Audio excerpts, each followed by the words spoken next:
Is it time? It is time for us to do what we have been doing, and that time is every day. We'll know in a very short period of time, but it looks like it could be something that will be not good. Believe me, not good. I see issue with that. And again, hey. You're not going to be able to insult your way to the presidency. That's not going to happen. I don't know who created Pokemon Go, but I'm trying to figure out how we get them to have Pokemon go to the polls. I'm Ted Cruz, and my pronoun is kiss my ass. So when you think about it, there is great significance to the passage of time in terms of what we need to do to lay these wires, what we need to do to create these jobs.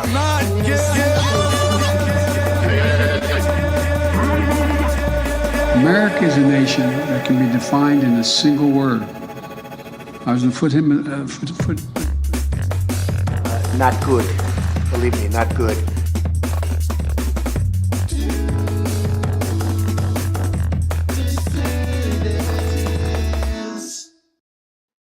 Get me anti-Semitism on Zoran! Boss, he's laser focused on making the city affordable for NYC's 1.4 million Jewish residents. He thinks anti-Semitism isn't real? No, he's acknowledging it. He's planning on working with Jewish communities with an open hand. Not the open hand. It's very inviting. He's anti-Zionist, though. Yeah. So we got him. Anti-Zionism is anti-Semitism. But he's consistently steering the conversation toward the absurdity of an apartheid state. Wait. Bagel order. Wait. I think we got him. Damn right. Don't. It's bad. Give it to me. It's a toasted poppy seed bagel with... Spit it out. Scallion and cream cheese. He's a real one. Hey, Steven. Jewish friends? None, right? He and Jewish candidate Brad Lander co-endorsed each other for their voters' ranked choices like two cutie patooties at a paper. Hey, boss. Please, tell me you got something. It's not much, but maybe all we got.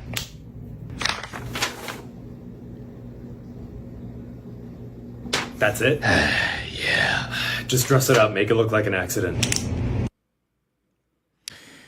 Hello, dissidents. Welcome one and all to a special Tuesday evening edition of the Do Dissidents podcast. Keaton Weiss here with Russell Davila, of course. Hello.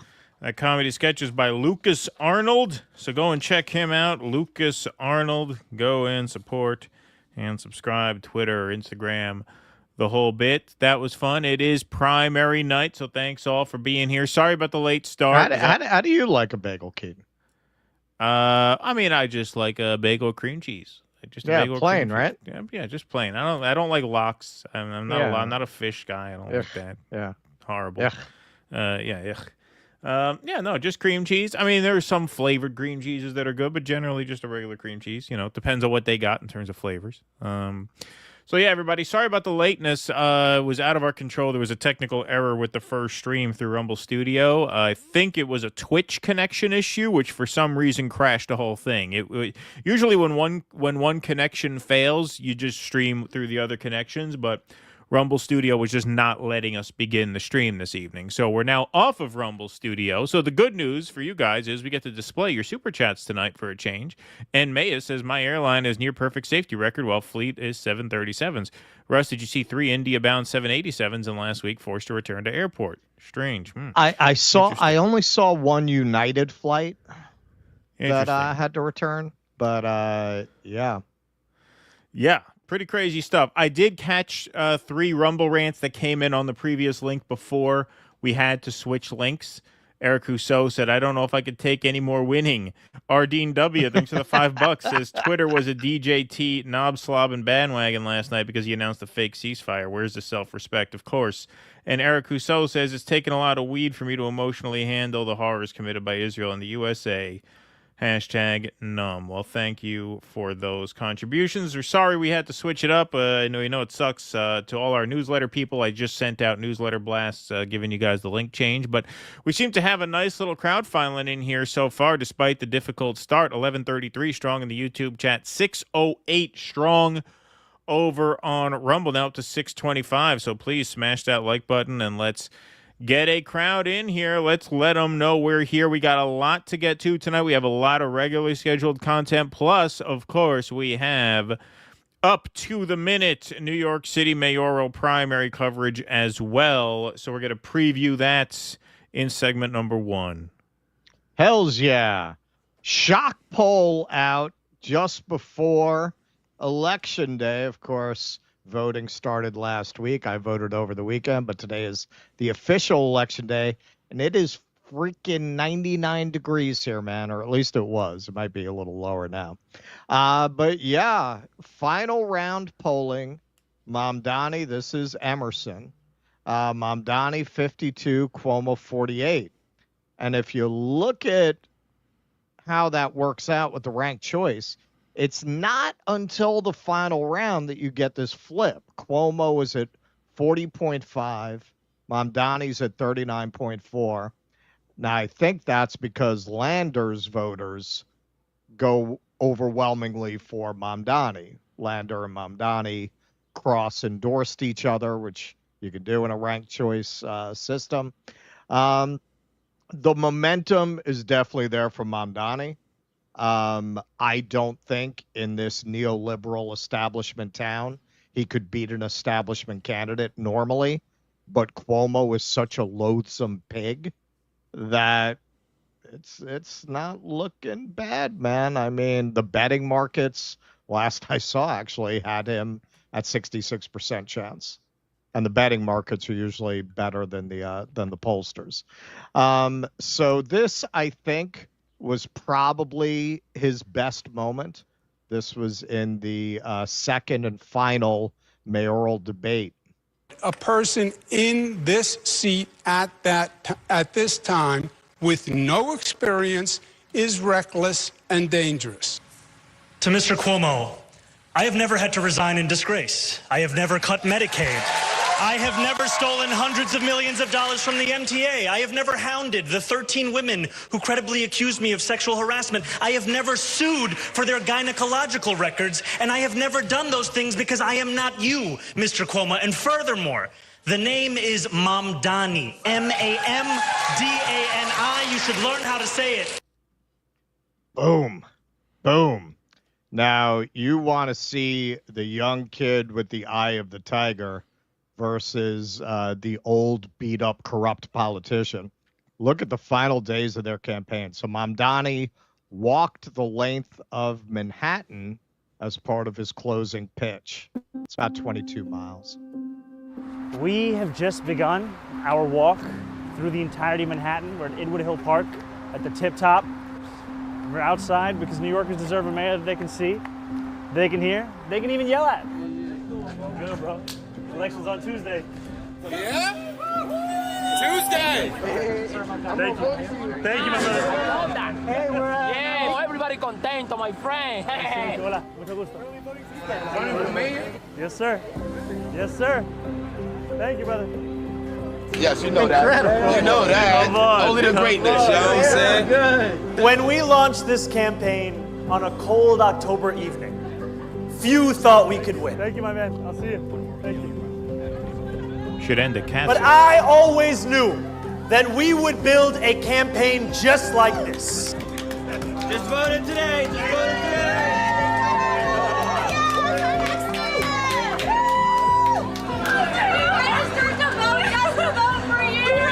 Over 1 million doors knocked, more than 40,000 volunteers. You are the beating heart of this campaign.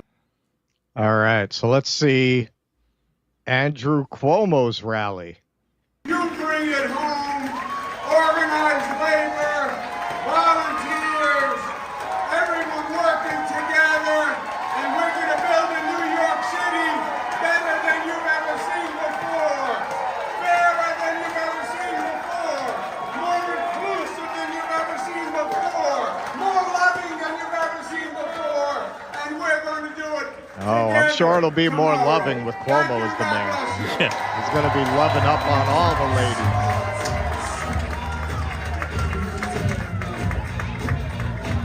Wow. So now somebody who was there said, and I believe this, and it makes sense, I've spoken to 10 union members at the Cuomo Carpenters Union rally.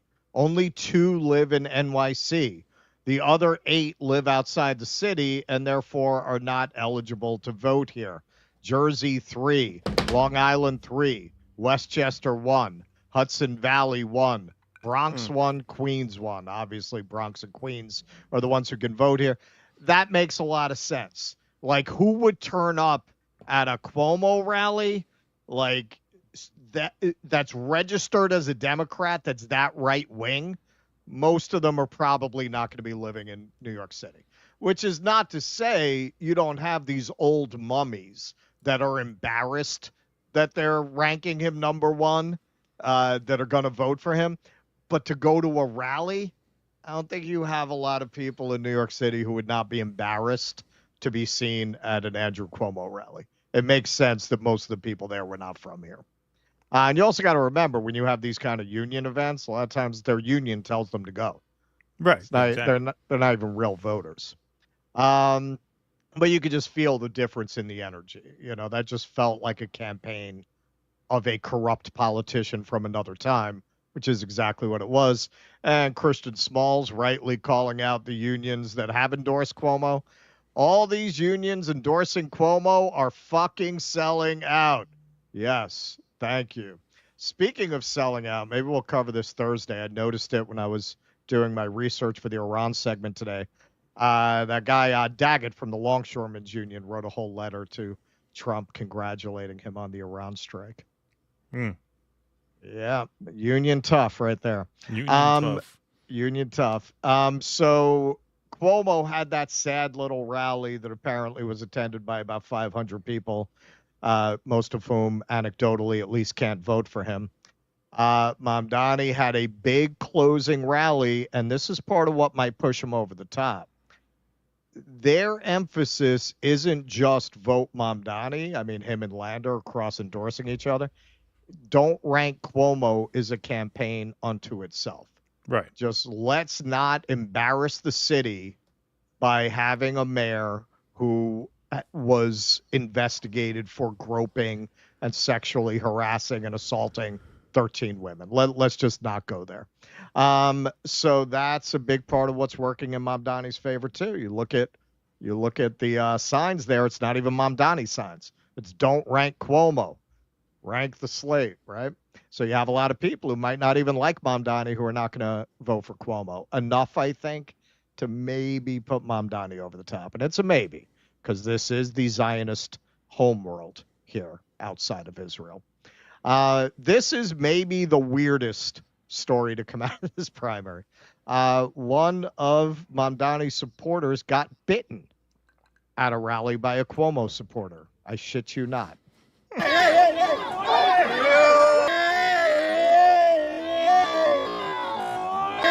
Ouch. Taking a bite out of crime right there. So the New York State tenant block that was holding this rally says a right-wing extremist assaulted tenants today, hitting and biting women. Cuomo backers are just like him, misogynists with no regard for women's dignity. All right, you ready for the punchline to this? Guess who responded to this to defend the biter? Batar Worldwide. He's a moderate taxi cab advocate. What extremist? He's a moderate cannibal. What? He's a moderate cannibal. What do you have against cannibals? What are you saying about cannibals? You know, yeah. you people say you're inclusive. You say you're inclusive, but what have you done for the cannibal community? Right. Yeah, that is just amazing. And look, man, if you want to see a bright spot in the fight against Zionist psychopaths like Batar that run around putting beepers in people's pockets, they did that to Norm. They rat people out to try to get them deported. Zionists are so lacking in self-awareness that almost everything they do seems designed as counter propaganda. It's designed to make people hate Zionism. Like, who, even if you thought that, do you really feel like that's a stance you want to take if you're trying to win people over to your cause? Wow, man. Well, could you imagine if the opposite happened? If a Mamdani canvasser bit a Cuomo supporter? Oh, yeah, it'd be a front page of the New York Post. There's no mainstream media coverage of this at all. Right. At all. As loathsome as Cuomo is. I don't think anyone likes Cuomo. I think he's embarrassing even to the establishment that would prefer to see him as mayor, certainly over Mamdani. He's an embarrassment to them. But they still will not treat Cuomo the way they would treat Mamdani if the shoe were on the other foot. Right. Absolutely not. So all the worst people on earth, as you can imagine, are piling into Cuomo's campaign in the home stretch, throwing in money, throwing in endorsements. Mayor Stop and Frisk Michael Bloomberg himself gave $5 million to Cuomo's super PAC, Fix the City. Bill Ackman is a supporter, and Fix the City itself, top 3 donors to Fix the City, his shady super PAC, Michael Bloomberg, DoorDash, and William Ackman are the 3 biggest contributors.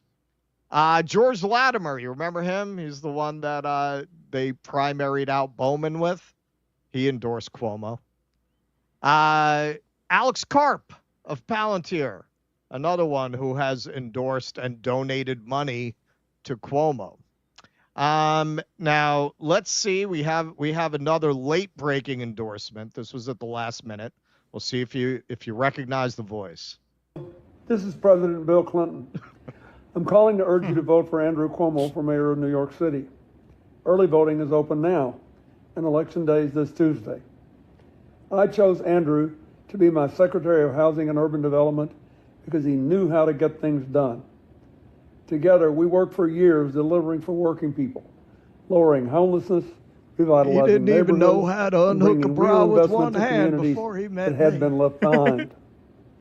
As governor, he built a new LaGuardia, expanded public transit, raised the minimum wage. I did and not passed marriage have equality. sexual Now relations New with York that woman. needs real leadership on Can't affordable believe they housing, cut that in there. public safety, and genuine opportunity. And Andrew's ready to deliver. He's a fighter who knows how to make government work. And at a time when our basic rights are under assault, I know he'll stand up and protect the people of this city. I would stay away from the word So assault. make your voice heard. When it's Vote Bill early Clinton or show up on endorsing Tuesday. Andrew Cuomo. And please, vote for Andrew Cuomo for mayor of New York City. Okay. So Cuomo, with no sense of irony, no sense of how on the nose that endorsement is. I am honored to be endorsed by President Bill Clinton, a personal mentor. Oh, I'm sure. Friend and hero. His belief that change is not only possible, but is the foundational work of government inspires me in every action I take. You know, America for a very long time had no safety net and social protections, and I believe if we work hard, we can see that time here in America again. Yeah. Bill Clinton endorsing Cuomo. You know, I'm something of a sex pest myself. And Raquel, great job, Andrew Cuomo, at getting this guy's endorsement. NYC should definitely listen to sex trafficker Jeffrey Epstein's best friend, Bill Clinton, same man who also participated in the assaults of trafficked women and girls. And there's Bill, lower left, getting that massage from one of Jeffrey's trafficked women there. Here's Spike Lee hanging out with both Brad Lander and Zoran Mamdani, who have cross-endorsed each other. Now, Brad Lander has been going out to these ICE hearings, and he demanded to see a warrant.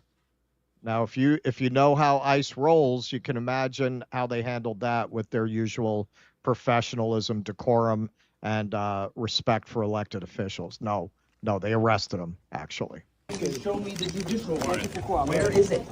Sir, where is the warrant? I have it in my hand here. I would like to see the warrant. I would like to see the warrant, and then I will let go. I would like to see the warrant, and then I will let go. Take him in. Take him in. Take him in. Take him in. Take him in. Let's go.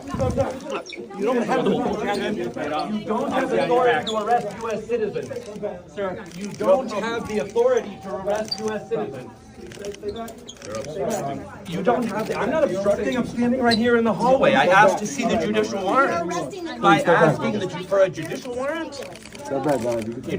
All right, now you're going to tell me these people who work for ICE are not a bunch of fucking Nazi pigs? I'm sorry. Look at these guys. These are Nazi pigs. These are brown shirts. They know they're not supposed to be arresting this politician, but they've been enabled and empowered by an administration that wants to put Nazi pigs out on the street to arrest citizens. What, you think this is just about immigrants? They get done with the immigrants, they're coming for you. If they'll do it to Brad Lander, they're going to do it to you. Don't have the authority to arrest U.S. citizens asking for a judicial warrant. Stay back, please. Stay back. Promise we go too. Sorry. No way. I'm safe. Fucking Nazi punks. Nazi punks. All right, so Brad Lander went on a talk show to explain a little bit about why he's been going to these hearings and what's been going on there. Starting about a month ago with this student, Dylan Contreras, a Bronx public high school student, the government moves to do something that at first sounds good. They say, we're going to dismiss your case. And I think people think, oh, great, my deportation will be dismissed. But what's actually happening is they're stripping you of your status as an asylum seeker. And then, because you have no status, they have ICE agents grab you in the elevator lobby and whisk you away. You have no lawyer. Your family doesn't know where you are. All right, so listen, man, he did a joint interview with Colbert that we're going to get to later. And he's kind of got the wishy-washy lib view on Israel, the rights of basically two-state solution. The rights of Palestinians should be respected, but he believes in its right to be a Jewish state, which I feel that is literally like endorsing apartheid South Africa. I don't see it. Probably worse. At least apartheid South Africa was not invading its neighbors and murdering all of their children. You know, it's not an endorsement, but Jesus Christ, how the hell do you still talk that way about Israel with what we've seen over the last couple of years? That aside, that's laudable that he's been going apparently every week to these ICE hearings to observe the procedures. And ultimately, as you can see, they arrested him for it. Now, you know who didn't speak out about this? You would think Andrew Cuomo's going to stand up against Trump and Trumpism and protect people's rights in the city. He hasn't said a word about this. And as Mamdani points out, if you're wondering why Andrew Cuomo is so soft on ICE and why he hasn't called for Brad's release, you could just follow the money. Andrew Cuomo's biggest donors rake in millions from ICE. Since 2011, Cuomo has accepted at least $807,483 from luxury landlords who rent space to ICE and Customs and Border Protection. Well, that'll shut your mouth pretty good, right? He also got $2.7 million from donors who have business before the city. Now, in New York, if you have business before the city, you can't donate more than $400 to a candidate. But we have our own version of super PACs with the unlimited money. And of course, Cuomo has always been a big whore for the real estate industry. They really want him to win, so they've been pouring lots of money into his PAC. And most real estate companies of that scale always have business before the city. Landlord lobby, there you go. $2.5 million spend for Cuomo. This is a breakdown of who's been donating to his PAC. Real estate is almost 30%, biggest donor. Second biggest is finance. Unions actually gave very little, just a little more than 6%. So that's the good news in these figures. Laura Loomer, speaking of the worst people on earth. God forgive me and bless all of the grannies who died in the nursing homes. Forgive me for saying this, but I hope Andrew Cuomo wins the NYC mayoral Democrat primary tomorrow, so NYC isn't destroyed by a Muslim communist on the ballot named Zoran K. Mamdani, who hasn't even been a U.S. citizen for 10 years. I never thought I'd ever hope Cuomo would win. But like I said, God forgive me. Now Cuomo is like in the pantheon for people for whom COVID is their number one issue. He's in the pantheon with Fauci, with Biden. I mean, he's just absolutely one of the most despised figures. So that's really quite a stretch for anyone who's even nominally MAGA to endorse Andrew Cuomo. That's why you haven't heard too much, I think, about Mamdani. Like a little bit, man. You'd probably have more if his chief rival was not Cuomo. Well, they hate the Palestinians more. They hate the Palestinians more than the COVID regime. How about that? There you go. Well, she does anyway. Our friend Blakely, when you have a notorious racist, Islamophobic Zionist who is also known for her deranged conspiracy theories and obsession with Trump, saying she hopes Cuomo wins, that should tell you everything you need to know about who should win. Yes, indeed. Here's a hardcore Zionist here. Are New York Jews the most apathetic group in the world? Get off your tuchuses and vote like your lives depend upon it, because they do. Vote Cuomo. Do not rank Mamdani. See, there's going to be those people, and that's why Cuomo could still pull it out, because all of these Zionists are not going to rank Mamdani. But the average age in the city is 38. And actually, Mamdani ranks second among Jews. There are a lot of anti-Zionist Jews. A lot of it is generational, as it is with non-Jews. You know, there's a big difference between that older generation, like Bernie. If you wonder why Bernie won't let that shit go, for his generation to realize that Israel was a horrific mistake, they just can't do it, man. It's a bridge too far. It's a bridge too far for them. There's a sign seen Smith Street in Bergen. That's Williamsburg, right? It's Williamsburg. Smith and Bergen is that's like Carroll Gardens area. Is that Carroll Gardens? Yeah. By supporting Andrew Nice Cuomo, neighborhood. you are teaching your son that it is okay to harass women, and your daughter, it's okay for men to harass her. Don't rank Cuomo. The fact that that's one of those Tony neighborhoods has that sign up, that's what I'm saying. Like, Andrew Cuomo is so odious that a lot of the libs who would normally just automatically vote for him, he's clearly the establishment choice in spite of everything, or partly because of everything. A lot of them won't rank him, man. It's just going to be a bridge too far. You know, I mean, they've spent too much time on the Me Too to go and vote for a guy like that. Not all of them, but some of them. One of the greatest Chirons in news history, Cuomo. I'm not perverted. I'm just Italian. You got to give it to Fox for that one. And Matt Duss, finally. This is obvious, but I'll say it anyway. A party elite that rallies behind a corrupt sexual harasser like Cuomo is not fit to defeat Trumpism, just to offer us a different flavor of it and then scold us for not buying. Absolutely. This is very interesting to have a battle like this play out in New York City. It's not the first time. New York, as much as it's become the shitlib capital, I would argue, perhaps of the United States. I mean, San Francisco and LA are definitely in the running, but I would argue we've got them beat for the shitlib concentration here, because we don't even have hippies. Like, you don't even have that. You know, it's just shitlibs, pure shitlibs. But because New York used to be this manufacturing center, and because it was the shipping capital of the United States, and those two things made it the main point for immigrants to arrive and build their lives, New York has a long history of very radical working class politics. You know, sometimes they've won, sometimes they've lost.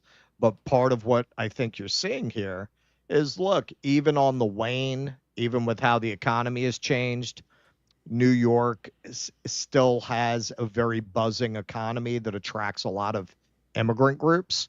And Mamdani definitely represents that next generation. You know, he had a rally with AOC where somebody tweeted out, we covered that, that you had an old Irish union guy give a speech, and you had a new New Yorker Pakistani giving a speech. I think it was Pakistani. And yeah, when I go out to my old hometown in Flushing, when I grew up, it was all people who were descended from the Ellis Island immigrants. It was all Irish, Jewish, Italian, smattering of Greeks, but, you know, mostly that. Now, when I go out there, it's Korean, it's Chinese, it's a lot of South Asian, a lot of Latino. It's a different group, but that immigrant working class community does still exist, particularly in the outer boroughs, particularly outside of Manhattan. And I think in a lot of ways, Mamdani represents that new wave of immigrant working class that did make New York at one time one of the most radical cities and one of the most labor-oriented cities in the country. So it is very interesting that you have Cuomo, who in many ways represents the old New York. You know, he's from that Italian immigrant wave, descended from that. But also he represents the old Tammany Hall Democrat style politics. Very, I wash your hands, you wash mine, very, very corrupt, very pay to play. You know, when he went down in flames, I was a tour guide at that time. And I would give tours of Lower Manhattan where I'd talk about Tammany Hall, because a very infamous courthouse that finally got Mayor Boss Tweed, the most corrupt mayor we've ever had, arguably arrested because it was supposed to cost $450,000. He stole so much money. It was $13 million by the time they arrested him. And I would always tell them, you know, Andrew Cuomo, what just happened with him, with all the pay to play and using his staff to write his memoir and taking money from the hospital lobby, that's classic New York Tammany Hall kind of shit. I mean, New York is always run like that.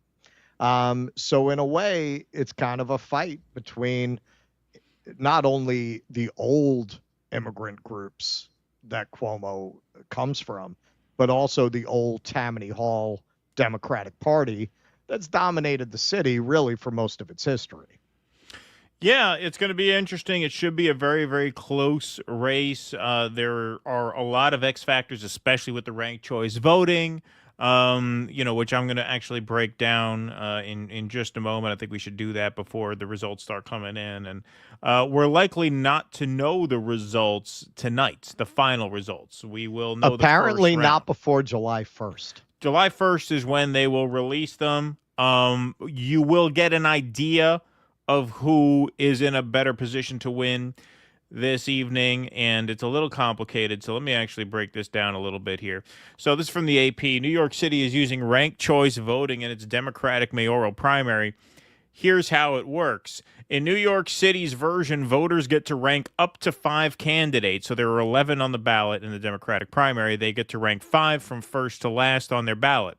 If one candidate is the first choice of a majority of voters, more than 50%, that person wins the race outright, just like in a traditional election that is almost certain not to happen this evening. If nobody hits that threshold, ranked choice analysis kicks in, So vote tabulation is done by computer in rounds. After the first round, the candidate in last place, the candidate ranked number 1 by the fewest amount of people, is eliminated. The computer then looks at the ballots cast by people who rank that candidate first to see who they ranked second. Those people's votes are then redistributed to their second choices. That process then repeats. As more candidates are eliminated, voters' third, fourth, and even fifth choices could potentially come into play. Rounds continue until there are only 2 candidates left. The one with the most votes wins. So the way this is shaping up, it is going to come down to who is ranked second on more ballots, is the way this is likely going to happen. All right. Now, as candidates are eliminated, the third, fourth, and even fifth choices could come into play. Rounds continue until there are only 2 left, or until, I guess, one candidate crosses the 50% threshold. So what it's going to come down to, a lot of this is going to come down to who not only is ranked first on the most ballots, but who gets ranked last in these earlier rounds, because that is going to determine who picks up the most benefit in the subsequent round. So there is some randomness and there is some chance to this, which honestly, to me, is an argument against ranked choice voting. It creates a lot of randomness and luck in these outcomes, but that is the way it works tonight. And so you obviously have Lander cross-endorsed with Mamdani. Lander is polling at around, 13%, as of the last round of polls. And so, that could help Mamdani, but it might also hurt Mamdani if Cuomo crosses 50% before it gets to Lander. Isn't that a possibility as well? Or do they have to go until it gets down to only 2 people? Well, let's take a look. This is the final poll here. Yeah. So there you go. So you have there. Yeah. See, the thing is, it's so close. According to these polls, no one even comes close to 50% until you get to Lander's votes. Right. Yep. Until you get and to Lander's votes are obviously going to favor Mamdani. Lander's votes will obviously favor Mamdani. Yes. And so we will have to wait and see. And if you how look at these everybody results else, come in. even in the first round, they're doing nothing, man. Adams, nothing. Straight. Tilson, who is the real, trying to get to the right of Cuomo guy, he's got 1.7%. Right. Yeah, what's helping Mamdani here is the fact that Lander is polling pretty well, and he's cross-endorsed Mamdani. So, for example, if you were to add up Mamdani and Lander's totals on the first round, you get to almost 50 right there. That gets you almost 50, 33.7 to 13.3. That gets you, to 47 points right off the bat. Right. So that could end up being a huge difference maker. We will have to wait and see. And It's we Corinthians 2. It's the whole Corinthians ball game. 2. That's the whole ball game. It certainly would be a major shock and a major upset if an anti-Zionist one-state solution candidate beats Netanyahu's lawyer in New York City. I mean, that would be quite a narrative win, if nothing else. And it quite possibly could be nothing else. I don't want to get people's hopes up that Mamdani is a revolutionary. And Cuomo has promised he will stay in the race as an independent. Exactly. So even if Mamdani wins the primary, in fact, I would say the odds are against him winning the mayoralty. Mm-hmm. You could wind up with Curtis Sliwa. You could wind up. Yeah, I mean, anything could happen at that point. Anything that could happen. Because then you're looking at Adams, Cuomo, Mamdani, and Sliwa in a 4-way race. Yeah, I mean, I think part of what is going to make this an uphill battle for him in the general, especially in a 4-way race against Cuomo, is I think if you think the gloves are off now against Mamdani, wait till he wins this primary tonight. If he wins this primary tonight, they still have 5 months to throw everything that they haven't thrown at him yet at him. They might not want to go so scorched earth against him now because it's still an intra-Democrat feud. So they might want to come out of this, somewhat united as a party. But, man, if he wins, and you have Cuomo running as an independent with all that money behind him, it's going to get very ugly. And so, yes, it is a long, long, long road to Gracie Mansion for Mamdani. But tonight is a huge hurdle, and he could very well clear it. Odds are now that he's going to. I mean, the latest betting odds have him as the 60% favorite. So we will have to see. I think that is off the strength of Lander's polling and the fact that he's eating up so much of that vote, so much of the third vote, even though it's essentially a race between Mamdani and Cuomo. You have Lander's kind of polling at Perot-type numbers to the point where it keeps both candidates under 50% until those Lander votes are counted. Right. At which and point then they swing most to go to Mamdani. Right. Exactly. If you had some of the Zionists polling at 8 or 9 that weren't Cuomo, that would hurt Mamdani a lot because they're going to get knocked out before Lander and their votes are going to go to Cuomo. That might get Cuomo close to 50, but apparently all the other scumbags are polling so low that even when those second choices go to Cuomo, it's not getting him anywhere near the 50 threshold. So we'll have to take a look. We'll have to wait and see. Well, Polls also, close in 22 minutes. Just watching those debates, I mean, Mamdani is very talented. He's probably the most talented politician we've seen come along on the progressive side in a long time. He is smooth, man. I've never seen him off his game. Crackhead Barbie chased him for 4 blocks. Right. It was cool as a cucumber, man. It did not throw him off his game at all. And Cuomo looks like what he is, an old, dried up, desiccated, corrupt husk of a man. Yes. The optics of that, I mean, that's a big part of why Mamdani is on the verge of a historic upset. All right. Well, the polls close in 20 minutes. We will keep tabs on that. And we got plenty more show to do, obviously, besides primary coverage, which we're going to start in just a moment. But let's take some Rumble rants and Super Chats. First, Eric Rousseau says it's an Iranian sleeper cell taking down the 2 Jews. That's right. No, you know what? So here's how cool Rumble is. Probably is what it was. I texted our Rumble guy, told him what happened. He got back to me within 5 minutes. He said there was a system update and the Twitch API got reset. And so that's probably what did it. But usually when something doesn't connect, we just turn that destination off and we go on with the show. Today, it crashed the whole system. But they got back to us within minutes, so that is apparently the issue. So for the next few days, we'll stream to Twitch from StreamYard, and we'll be back at Rumble Studio for Thursday. So that should be problem solved, which is a relief. And thanks to Rumble for being on top of it and getting back to us so quickly. Appreciate you guys. Ken Texican can't hang out with use dissidents tonight, but looking forward to watching the video segments later in the week. Thanks, DD. Thank you, Ken Texican. Appreciate that very, very much. All right, what do we got here? We got Ismail Lamy here says, duly descending from Egypt here. Smash the like button, y'all. All the way from Egypt. There you go. Thank you. Wow, great job, Ismail. Appreciate that. Everything bagel with onion and/or garlic cream cheese is king. Yeah, the everything bagel. I mean, it's got to be everything bagel if you're a New Yorker. You have to get the everything. Maybe poppy seed. Maybe poppy seed. I just do a plain bagel with cream cheese. Oh, you do plain? You don't even do the everything? Plain bagel, man. That is a Goyish bagel right there. Not even some salt. You don't even get a little salt. Hey, man. Poppy if seeds. the bagel is good, you don't need any of that shit. Just like pizza. You don't need toppings if the pizza is good. That's true. That's true. French Laundry, did you know Andrew Cuomo drives a Dodge Charger wide body scat pack 392? I like this one. Suknami, can someone recommend a better podcast? This sucks. Thank you. Suknami, appreciate that very much. I mean, pretty much any other. Yeah, there you go. Oh, yeah, we got to look up on Wiener here. If Wiener wins New York City Council, you will have a full sausage party in the council building. That's right. He's on the ballot tonight, too. I forgot about Wiener. That's true. Yeah, good luck to Anthony Weiner, friend of the show. Oh, wow. Did I not even notice? What is he running? Oh, it's City Council. Not my district. It's probably not your It's not in my district. Yeah, district I or whatever, can't imagine I would not have noticed that. Yeah, you'd have probably noticed that on the ballot. Hey, folks, between YouTube and X, we are at 2836. Good for one of those. In the year 2525.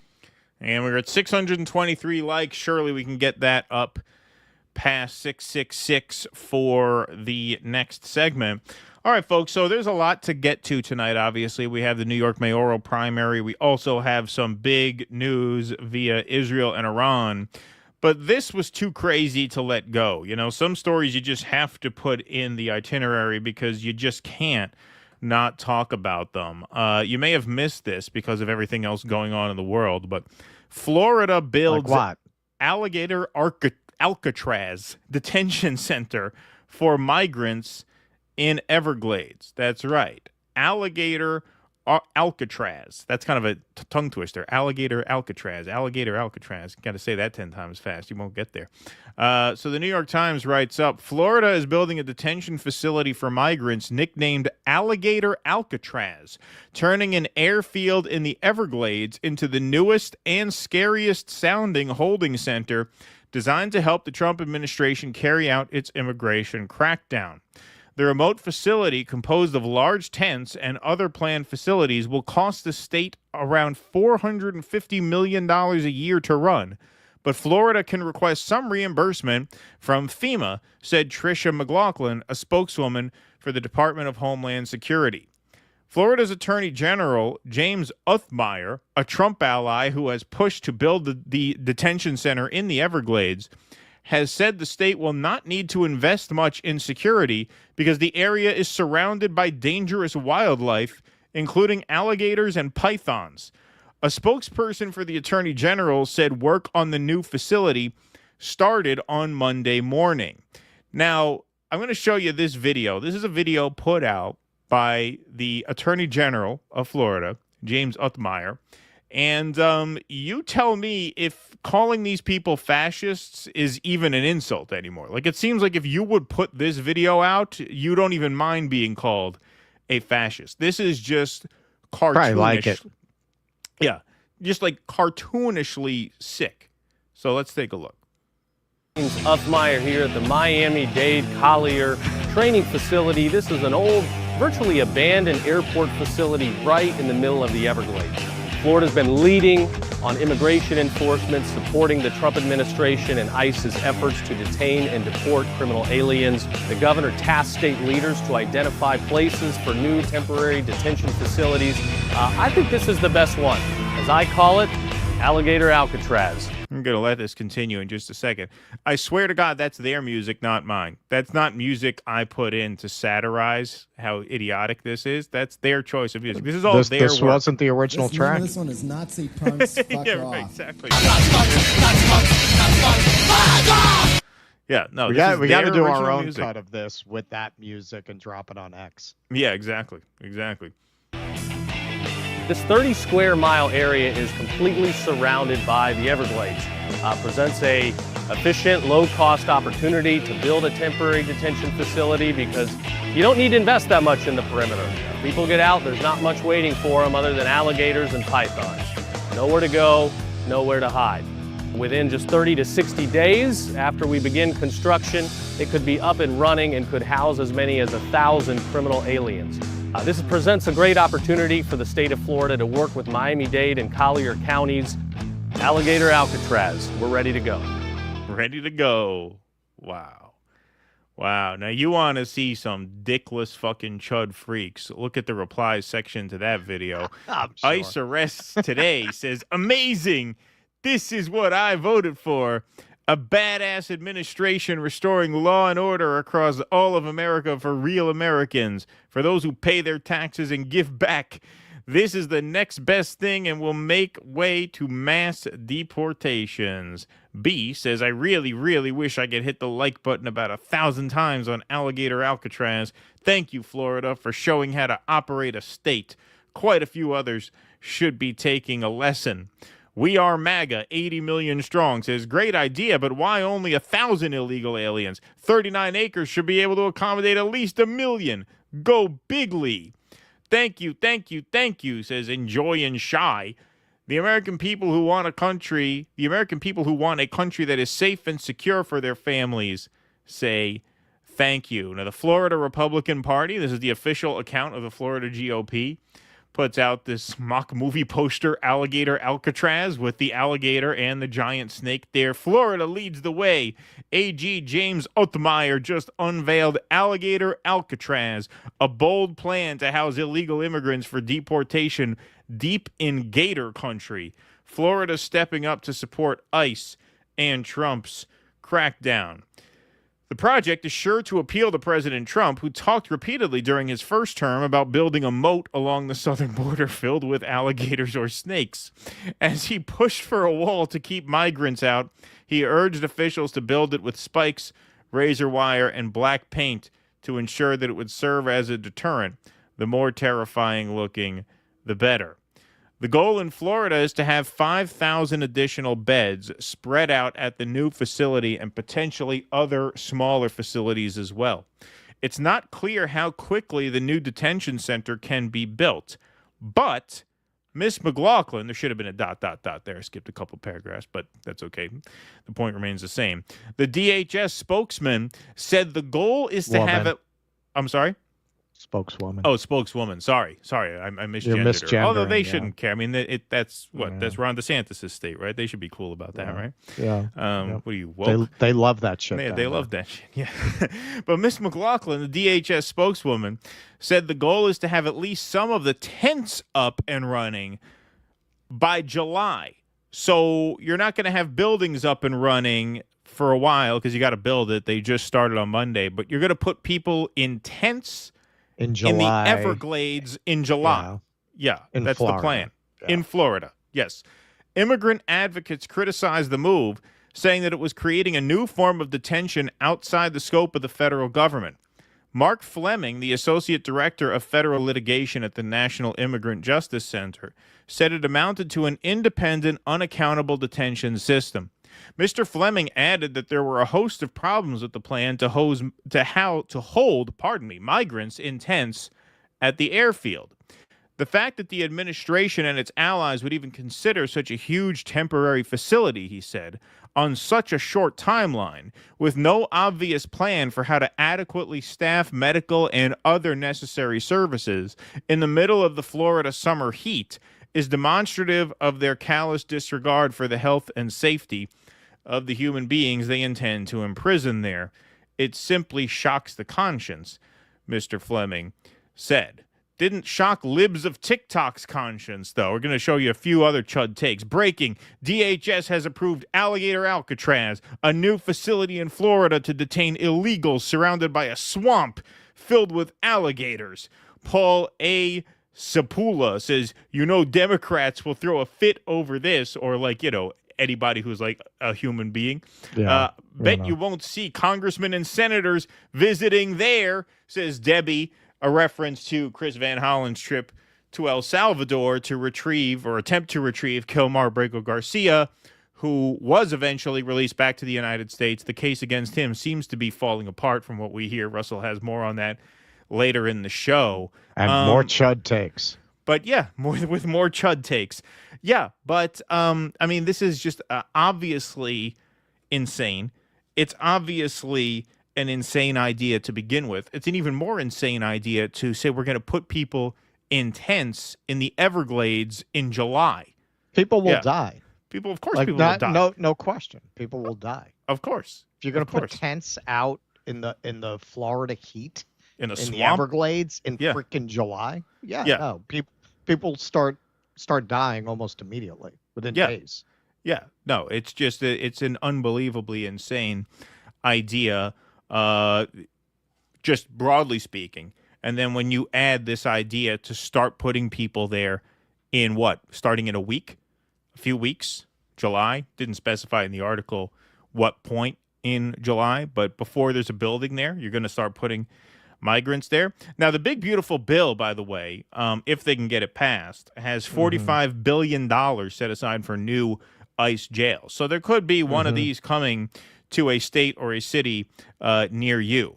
But this one is just especially sadistic. Now, look, there are 55,000 people currently held in ICE jails in the country right now.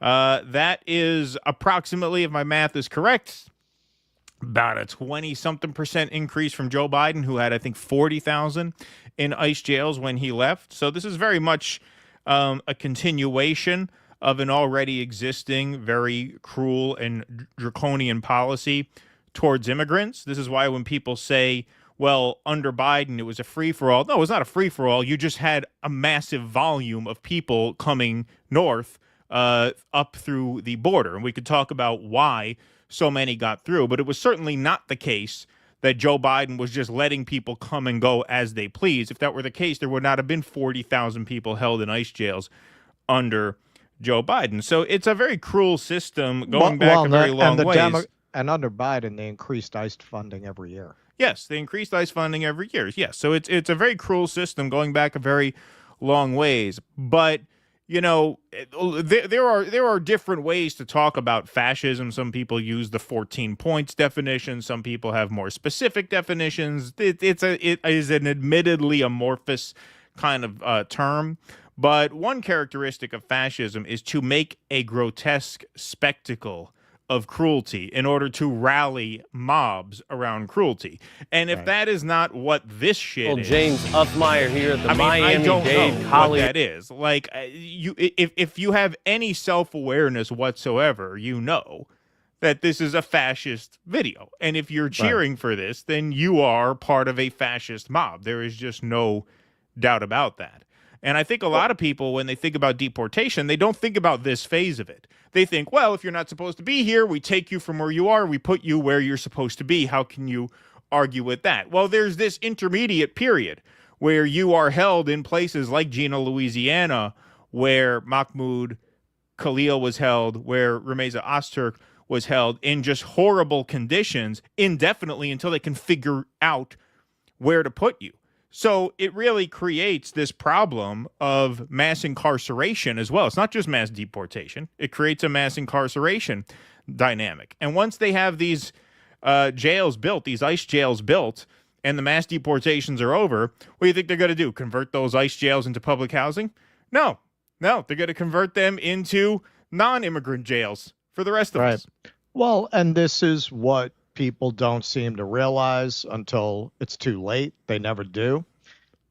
The reason you don't want to normalize them doing this to other people is now you have set a standard in the society that makes this permissible. Right. As long as you rule somebody out of bounds. Exactly. Right? As long as they're out of bounds. Governments are always wanting to rule dissenters out of bounds.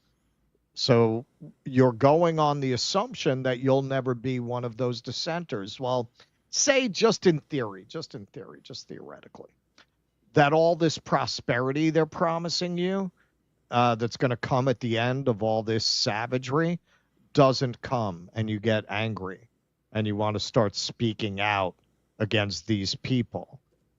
You think you're not going to end up in the Everglades alligator detention center over there? Alcatraz. Once they built it, you think they're going to stop there because now you've lowered the standards of behavior. Now you've gone away from the cruel and inhuman punishment standard. Now you've made that acceptable. What do you think? They can't propagandize doing that to you the same way they're propagandizing you into supporting doing this to other people? You think they can't take a bunch of people? You think they can't turn around and say, you know what? These people who want their guns are un-American. You think they can't do that? Right. You think they can't do that and then throw you into these places? These people are working with the terrorists. Right. Exactly. That's all We've they already have to lived say. through that. Yep. We've already lived through that. Exactly. We've already lived through that. And we have said over and over again, this really is not about immigration so much as it is about manufacturing consent to build a police state. That is what this is. This is the most cartoonish and absurdist example of it. But it's hardly the first, and it will not be the last.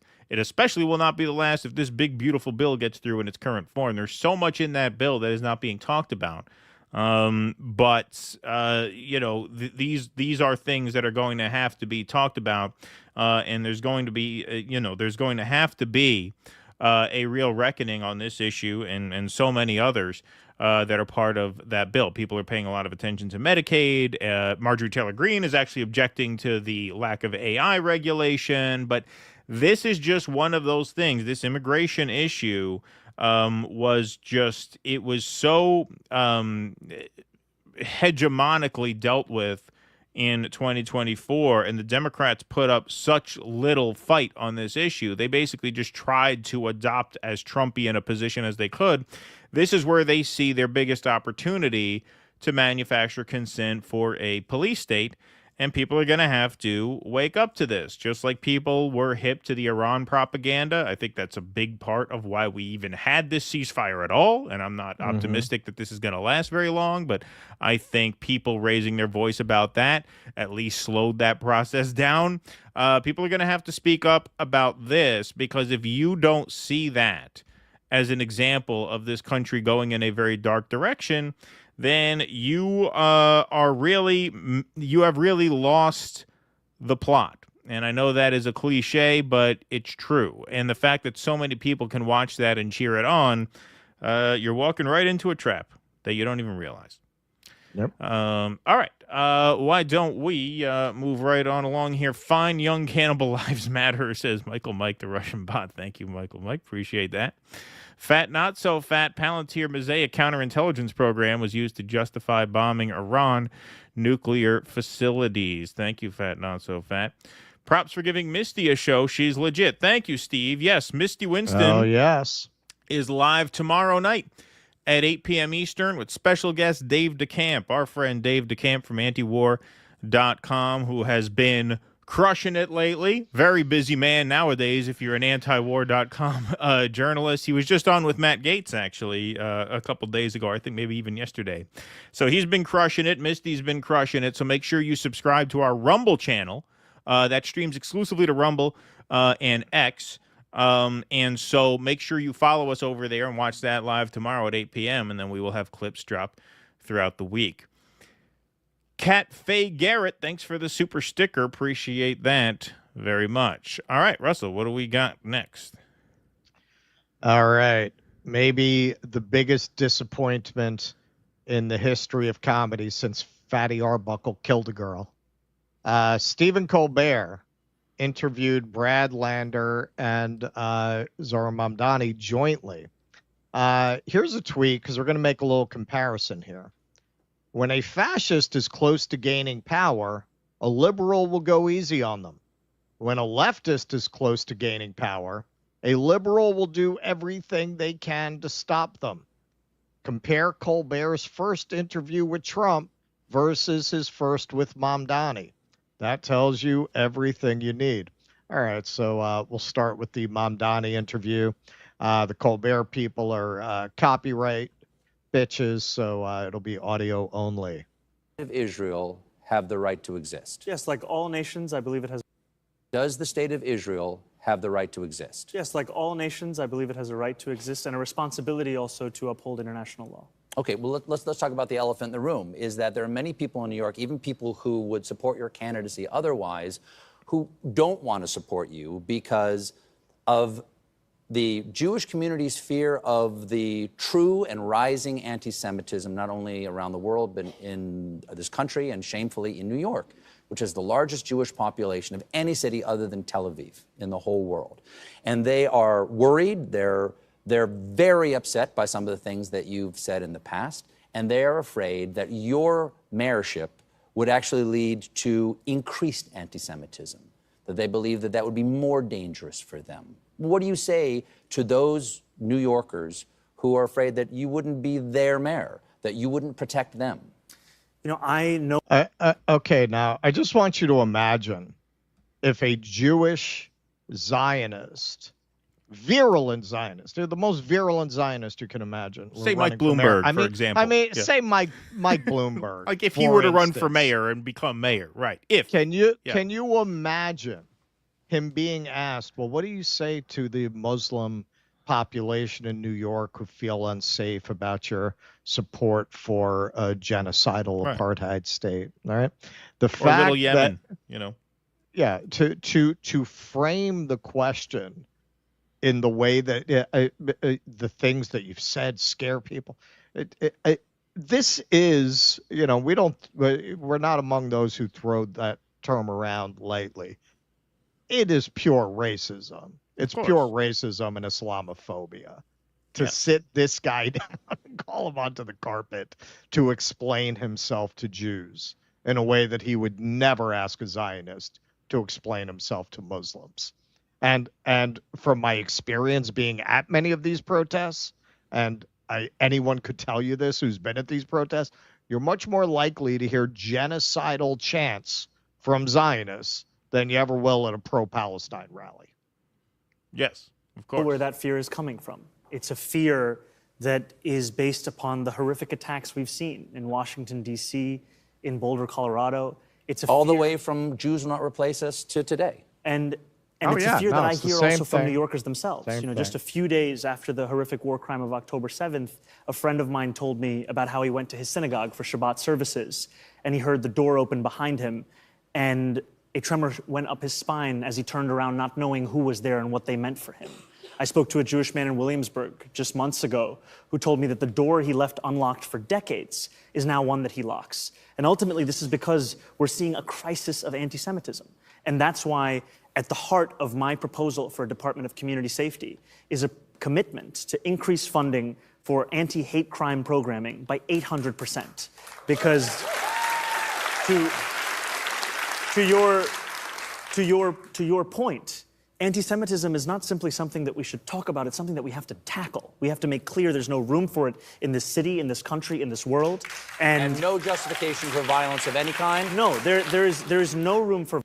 What kind of a fucking question is that? Yeah, no. Well, no. Actually, he thinks people should carry hatchets and use them at will if they're mad enough at Jews. Yeah, that's what he's running on. Well, what kind of a question is that? No room for So you're saying no room for violence then? Right. Like he's assuming the guy is for violence. Like to phrase that question in that way is to act as if he has to clarify that he's against violence.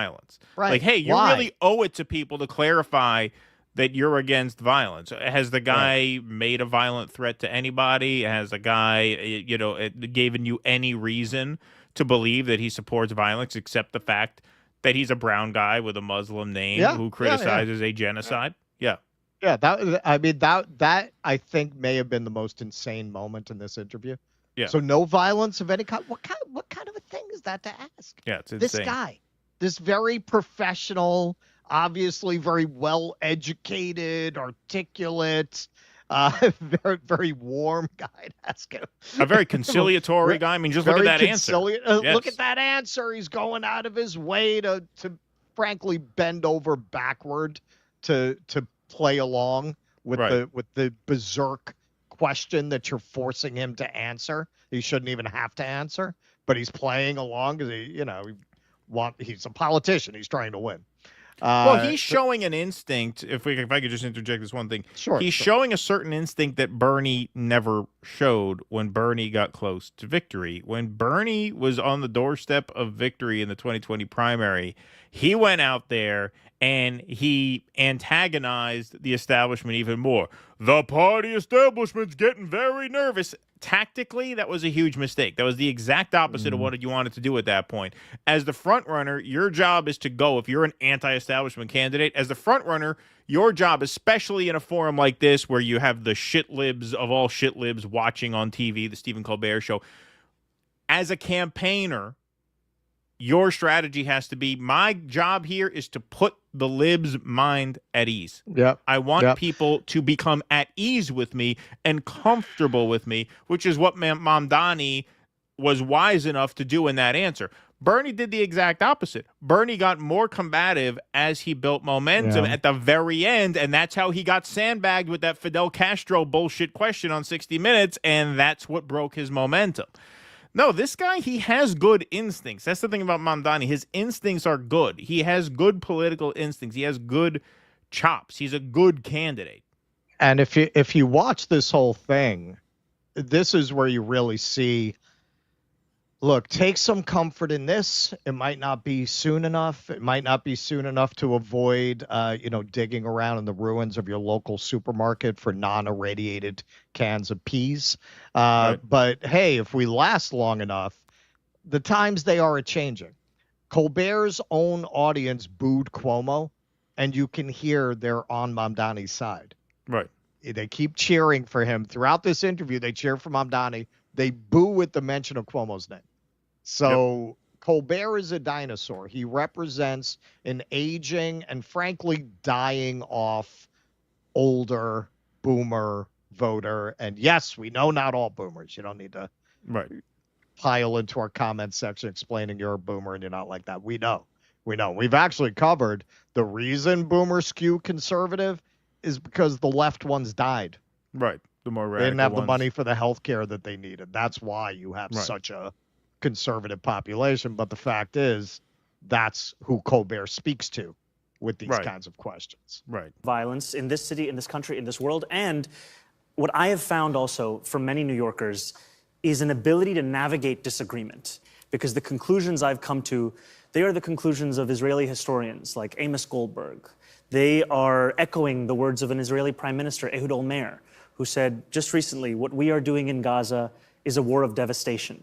It is cruel, it is indiscriminate, it is limitless, it is criminal killing of civilians. These are the conclusions I've come to. Stephen, can I? Sure, please. I mean, and by the way, man, that's Colbert's audience there. Mr. Mamdani, how do you, I'm just curious, how do you think, you'd be the first Muslim mayor of New York, how do you think you could build a bridge of understanding between the significant Muslim population here in the city and the significant Jewish population here in the city? How do you think you could lower tension? And again, not to belabor the point, This would never be asked of a Jewish Zionist it's candidate disgusting. for mayor. What never a piece in a of million, shit. never in a million years. What a piece of shit. I think this by guy. foregrounding that humanity. And in many ways, that's the most New York City thing we can do. Because for so many of us who've grown up in this city, difference is something that we celebrate. It's something that we know is actually a part of the fabric of this place that we call home. And you know, many years ago, I was the campaign manager of a Jewish candidate for state senate. And I took him to a mosque in Bay Ridge. And after he gave his speech at Friday prayers, an older Palestinian man came over to him and he looked at him and he said, "Cousins." And I think that there is this possibility of building a shared life in our city, because ultimately that is the story of New York City. He handled that very, very, very well. Now, that's his first interview with Mamdani, obviously. Now, I haven't checked to see if this claim is true, but I believe it, that CBS deleted this entire episode. I believe that. So this is his first interview with Donald Trump. You'll notice a very, very different tone. And a lot of people were talking about Trump being anti-Semitic, obviously anti-brown people. They joke around about the wall. Listen. Haven't they? Thank you so much for being here. Thank you. Speaking of doing a fantastic job, you are setting the world on fire right now. Well, we're having a lot of fun, and I think we're hitting some pretty good issues, Stephen. And I want to thank you not only for being here, I want to thank you for running for president. Because I'm not going to say this stuff writes itself. New Hampshire and Iowa, no matter where we go, it seems that the response, it just gets better and better. And the polls have been phenomenal. You see Zogby? Zogby was great. 33%. That came out today, right? Zogby, 33%. Incredible. I'm not surprised at all. I'll tell you why. Is because... I'm liking him a lot. No, I'm not. I'm liking you too. Treating him very I'm well. liking you too. Treating me very well. I'm not surprised at all, because especially in the Republican field, because... Have a country. We have to create, number one, we're going to build a wall. Number two, we're going to... Okay. Oh, listen to this, even with your crowd, I hear No, that. they love But we want... they love the wall. No. People love the wall. Well, Donald Trump, thank you so very much for being Stephen. here. Good luck.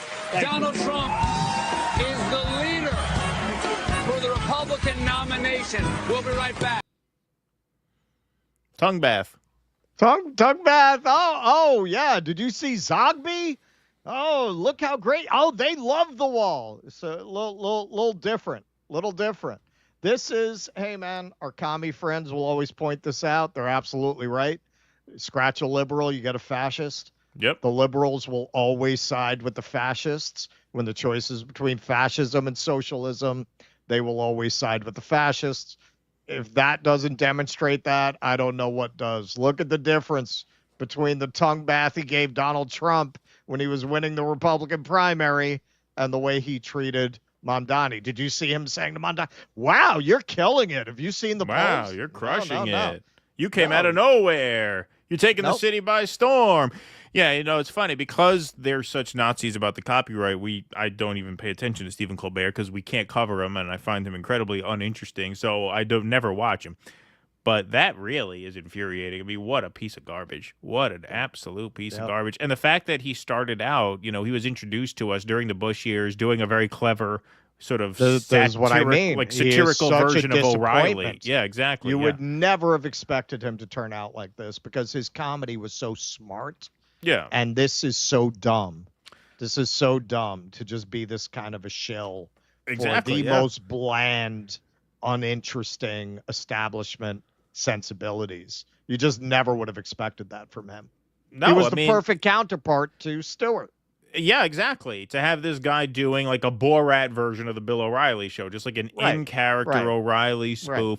And it was always a question of, okay, what is it going to be when he's not in character? What is it again? Because as the late night host, we it's gonna found be out, for real. sadly. And we found out that it's worse than Jon Stewart. I mean, he makes Jon Stewart look like Andy Kaufman now. I mean, when Jon Stewart was doing that Lab League bit, he's trying to shut it down as much as he can. I mean, he's just It makes Jon Stewart look like Asada Shakur. Yeah, exactly. I mean, he's just horrible. Just absolutely horrible. Yeah, Just a few reactions from Sandy Hussein here. How convenient that Stephen Colbert failed to ask Zohran Mamdani about the Islamophobia he's been facing. Exactly. Disgusting interview. He could have asked him, hey, they darkened your beard on this mailer from the Cuomo campaign. Isn't that offensive? Do you want to speak about that? Would be an interesting question to ask him. I mean, he tweeted about it. Mamdani did. Right.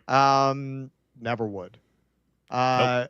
Accusing Zoran Mamdani of anti-Semitic comments and not even naming them isn't just cowardly as fuck of Stephen Colbert.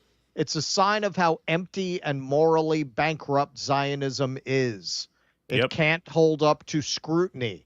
It can't handle the light, and it also can't win. I know it doesn't look that way now, but I agree with that last part. Adam Johnson, quote, Jewish New Yorkers are very upset with some of the things you've said in the past. Again, Mamdani is consistently a strong second in polls of Jewish New Yorkers. If Colbert wants to ask a question, he should, but this mopey essentializing is manipulative, cynical bullshit. And by the way, Brad Lander is the highest ranking Jewish official in New York. And he is not only saw fit to endorse him, frankly, in that interview, he was almost acting as a human shield for Mamdani. Abier, is Zoran seeking the mayorship of New York or Tel Aviv? Seriously asking Mamdani about Israel and anti-Semitism while asking Lander about his achievements. Fuck Colbert. Now, you want to know why he asked these questions? Because of people like this being around him, getting in his ear, and probably a lot of them signing his paycheck.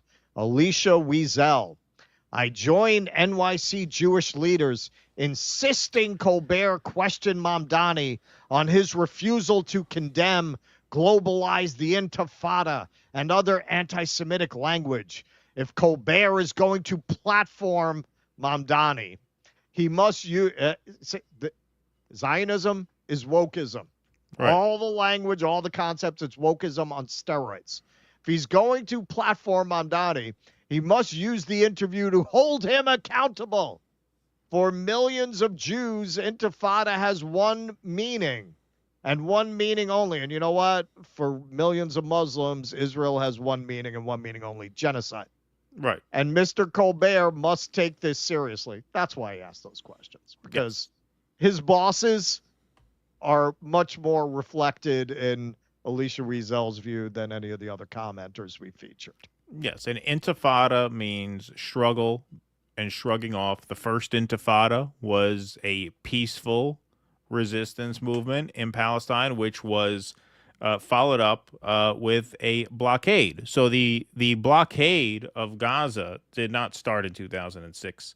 It started after the first Intifada, which was peaceful. So contrary to what these people want you to believe, no, it does not have one meaning. And then, I mean, it's just, hey, a bunch of liars say this word means one thing. Okay. Right. Imagine Stephen Colbert saying, you know, what do you have to say to 1935? What do you have to say to Germans in the city who feel like that they have a right to kill as many people as they want? Well, what would you have to say? What do you have to say to put their minds at ease? No, it's despicable. Absolutely despicable, but good for him. He handled it well, and he is in a very strong position to win.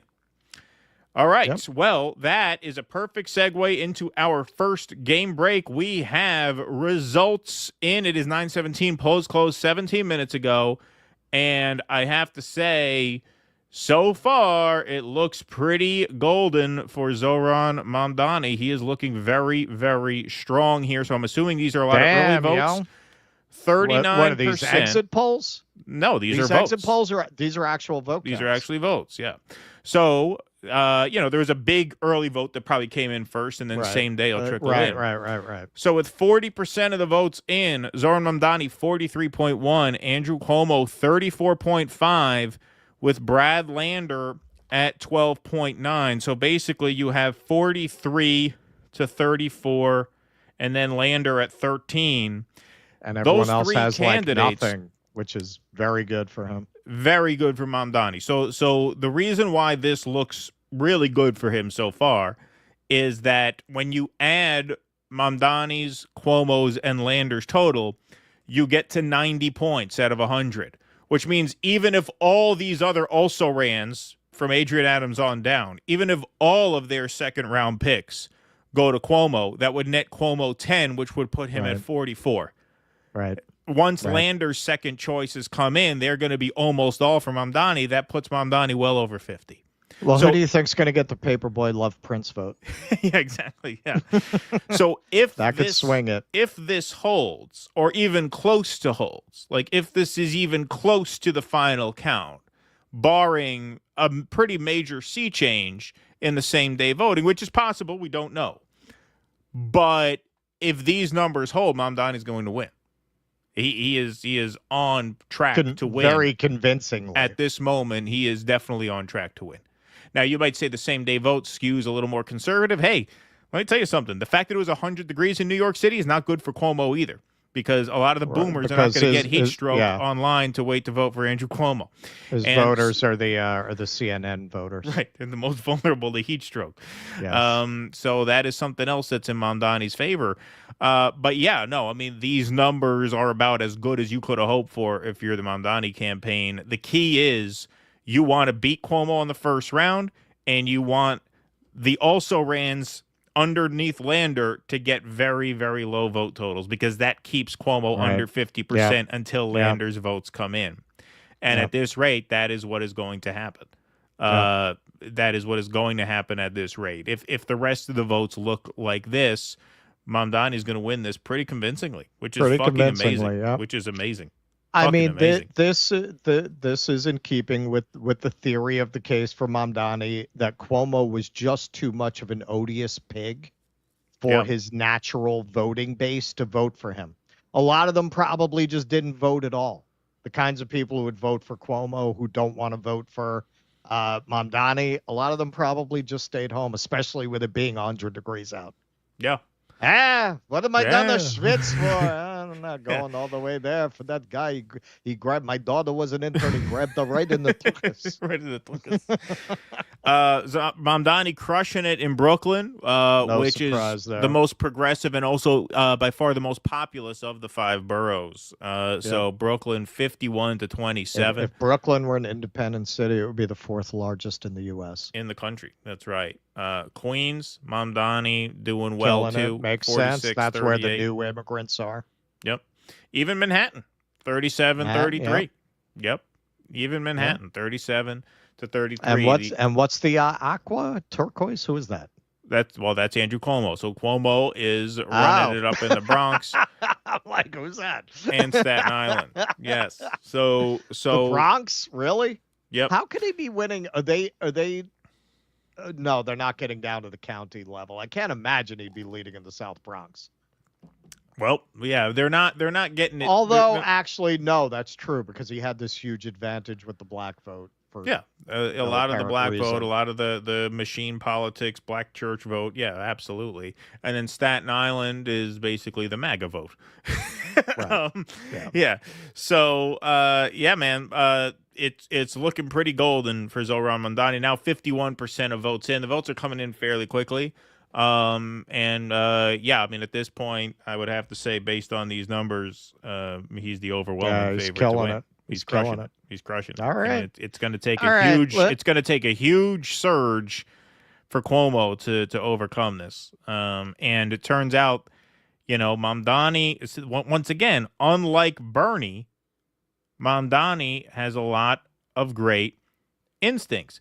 Bernie, in the closing days of that campaign, should have been wheeling and dealing with some of the other candidates, with Tulsi, with Warren. He should have been wheeling and dealing, promising them whatever the fuck they wanted for an endorsement. Get out.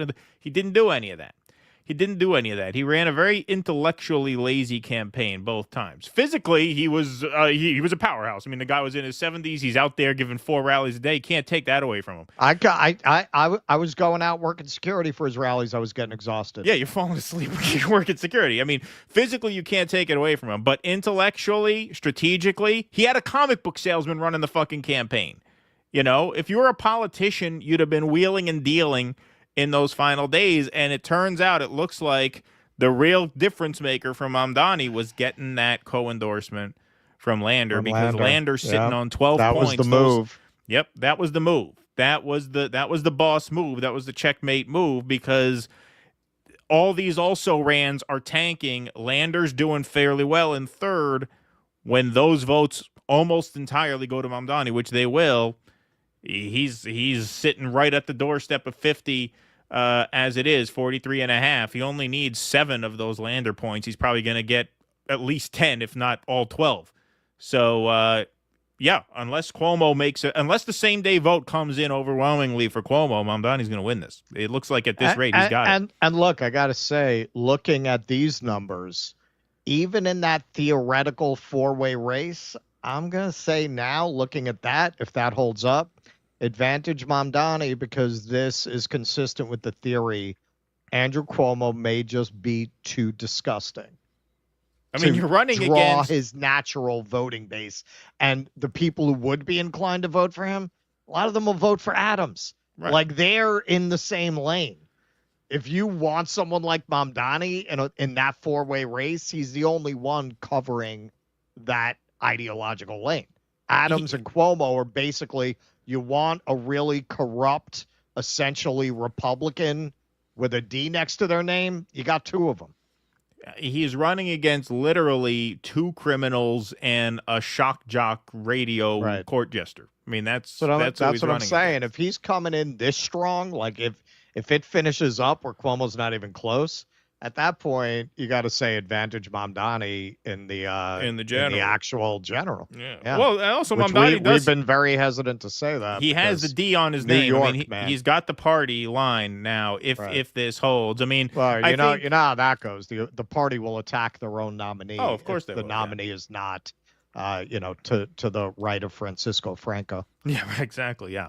I mean, Cuomo really needs to be it looks like Cuomo's going to have to be at least 40 after the first round to have a shot.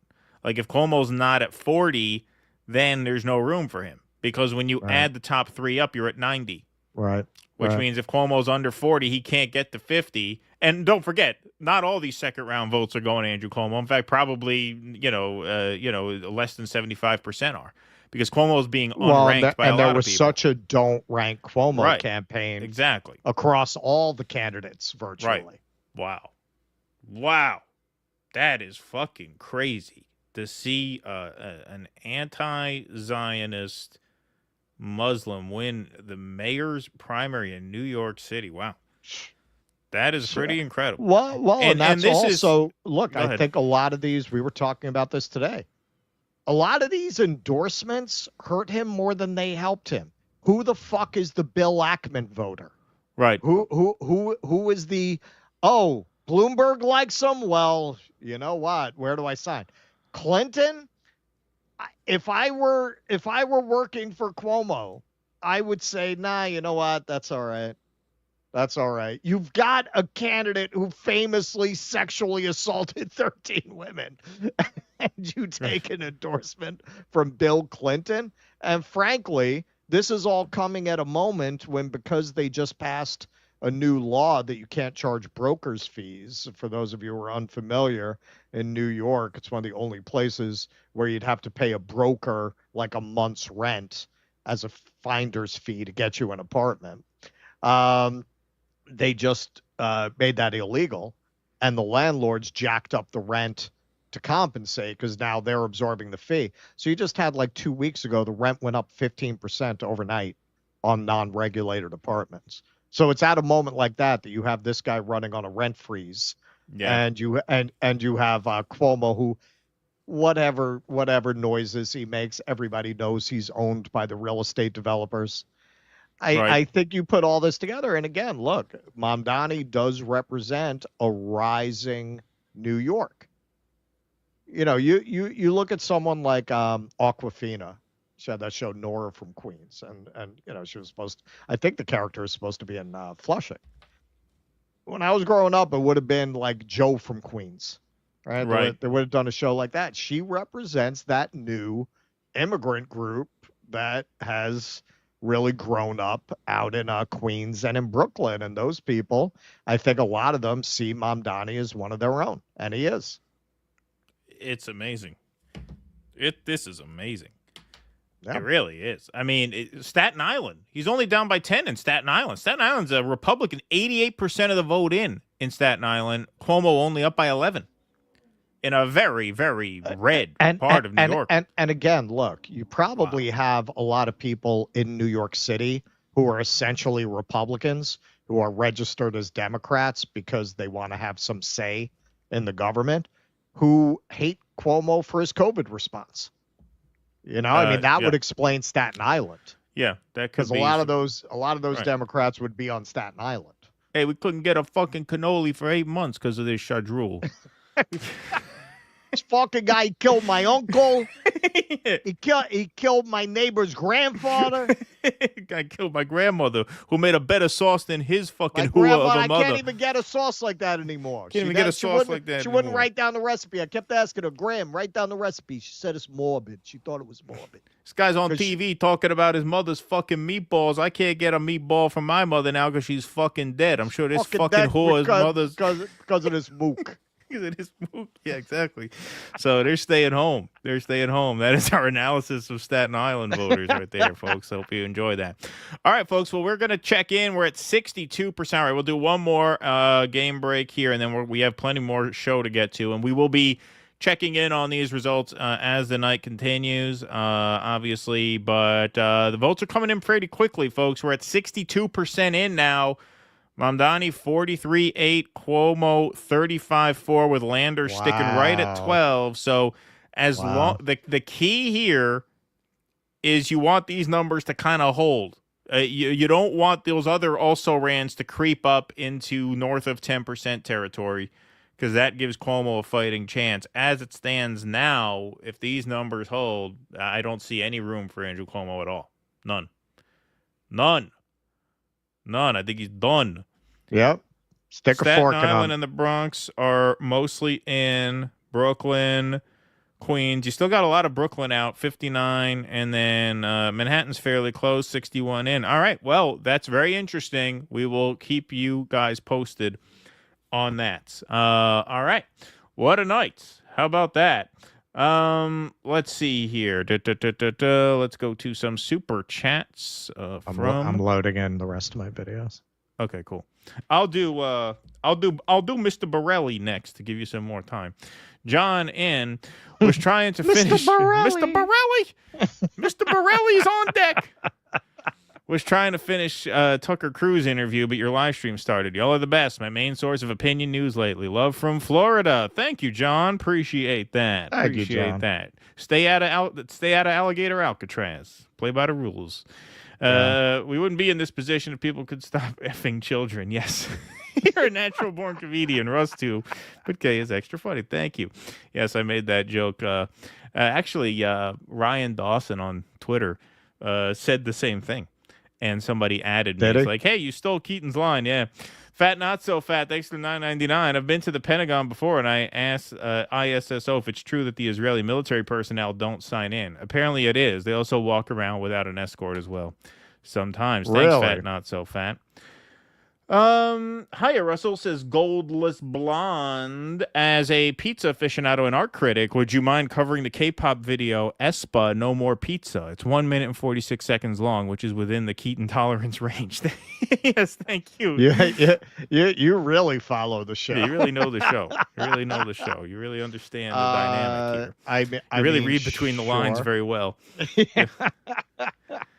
I mean, sure. I've never heard of it. I don't know what you're talking about, really. Yeah. They don't know what video. It's a K-pop video. K-pop video. Yeah. Is that what you said? Yeah. They don't know what the fuck they're doing, Donald Trump. Anyway, you guys can put that on a T-shirt next to a drawing of a dog chasing its tail. Thank you. That should definitely be a sound drop. That should definitely be in our new countdown, our new intro, for sure. Yes. Yes. Trump's formative years watching. I thought, we can't have F-bombs that early in the show. Oh, yeah, that's true. Right. It's too early in the stream. That's right. But we'll do it as a sound drop. Trump's formative years watching Bobby Fischer in Central Park has come to bear during his 5D chess gambit against Nobel Prize. Yes, thank you. Good one. Candace Owens put an absolute clinic on Piers Morgan. We unfortunately don't have anybody in the left cooking like Candace. Yeah, I haven't watched that yet. I saw she was on, though. Vito P. Says new engine bulletin issued for 737-8 MAX serious issue that they tried to repress. Piece of shite. Cancer sucks. You guys rock. You know you what? rock, Vito. I know exactly what you're talking about. I saw that story that it has it can release smoke into the cabin. Yeah, I saw that. We just haven't had time to cover it because World War III and all. That's right. EO Shush says you must be terrified tonight, Russell, being a Jewish guy in New York City. If Mamdani wins, you could stay in my attic. Just keep it down. Instead of a cowbell, maybe finger snaps. He's fifth floor walk up. He's safe. He's not leaving his apartment after tonight. Yeah, fuck that. Yeah. And I've lived here a long time. They know I'm one of the good ones. Yeah. But hey, no joke. That makes me feel safer because the more things happen that make people feel like they have some kind of control over their government, that AIPAC and the ADL and their supporters are not completely crushing democracy, the better that is for Jews. These fucking Zionist maniacs don't realize it. The best thing for them would be for Mamdani to win and for people to feel like they have some control over their government. Yes, I agree with that 100%. All right. Let's see here.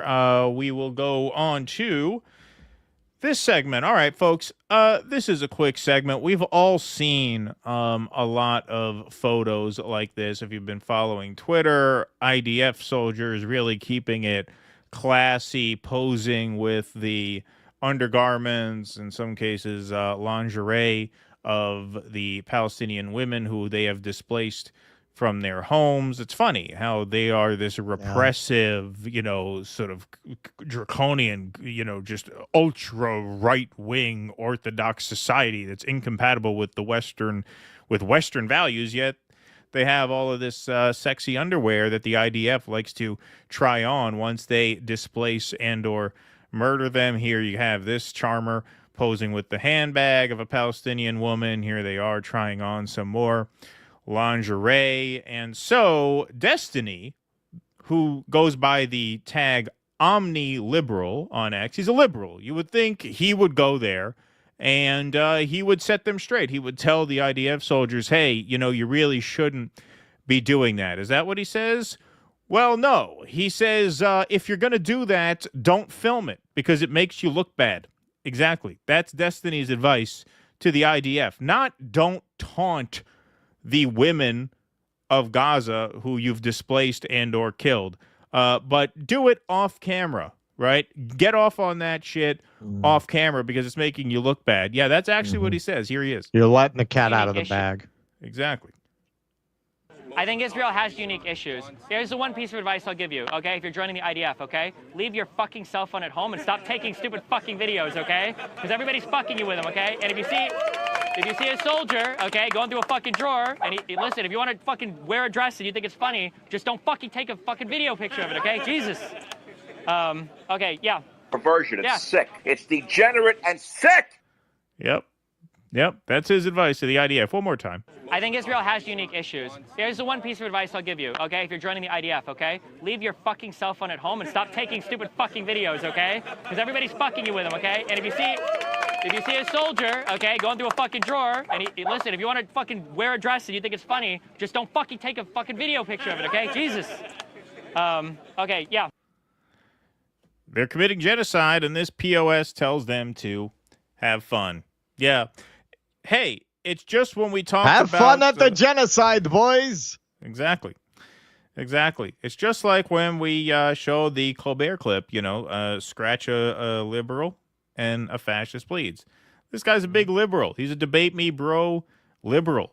And here he is saying, hey, you know what? If you're going to do that, leave your camera at home because you're really fucking up the Hasbara when you film yourself being so sadistic and perverted as to pose with the undergarments of dead and or displaced Palestinian women. What a guy. What a guy. Could you imagine the audience of a guy like that? Who watches a guy? Who could watch a guy like that? What charisma does he have? What sense of humor does he have? He's not even fun to hate watch. Like Vosh, I'll say about Vosh, he could be fun to hate watch because he's such an asshole. He's such a nasty bastard. with such little self-awareness about what a nasty bastard that he is, that it's kind of funny in a way. You know what I mean? Yeah. Like to watch assholes be assholes could be entertaining. There could be some value in that. You know, the juice isn't worth the squeeze, but all right, I get it. This guy, I don't even get it. This guy has nothing going for him. Nothing whatsoever. Who watches this man? And how could you after that? You think it's a big fucking joke that these people go in and they further denigrate people whose lives they have already destroyed? That's a big fucking joke. Hey, if you're going to do that, put the camera away. Really? Wow. What a piece of garbage. All right, look, I know based on a study from the Rand Corporation, at least half of you have a butt plug in your ass right now. Exactly. But you don't want to reinforce the idea that Israel is a society of sick, sadistic perverts. Right. Okay? Yeah. So don't show the butt plug. Don't put on Telegram you spreading your ass cheeks with your IDF buddy while you wear a Palestinian dress. People might think you're kind of weird. Yeah, people think that looks bad. That looks bad. That looks weird. Don't forget, it's supposed to be the Palestinians who everyone thinks is backwards and uncivilized. Not you guys. Not you guys. What a prize. What a prize. What a fantastic moron. Isn't he another one of those, like freaking that tub of shit Jeremy at the Quartering who built an audience gaming? I guess like so. they didn't Was he a actually gamer? build an audience with their talent on the mic. No, I'm pretty sure Jeremy built an audience gaming, which explains a lot. Yeah, that would explain a lot. Why would you watch that guy otherwise? Yeah, for his fucking coffee. Yeah, exactly. That is absolutely brutal. Absolutely brutal. And you know, it's good that these people expose themselves because, you know, you watch a video like that, this guy for some reason has a huge following. And so when he does something like that, I think he's another one of those. Yeah, it gets started around. out as a gaming channel. It gets around. Like that video has over 1 million views, and they just cannot help but expose what sickos they are. I mean, what a sick thing to say. So it's good. It's good. I'm actually happy that he did that, and I'm actually happy that someone had the wherewithal to film him saying that. It's kind of ironic that was caught on camera, that moment on camera where he's telling people not to do perverted shit on camera, that someone films him saying that. Yeah. See, now where are the cancel pigs now? Right. Yeah. Like that doesn't get you canceled?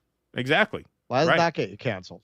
I mean, look, we're not for deplatforming, but if you want to tell people, hey, you shouldn't watch this guy. Right. He's a sick piece of garbage. That's inbounds. Yeah, that's inbounds.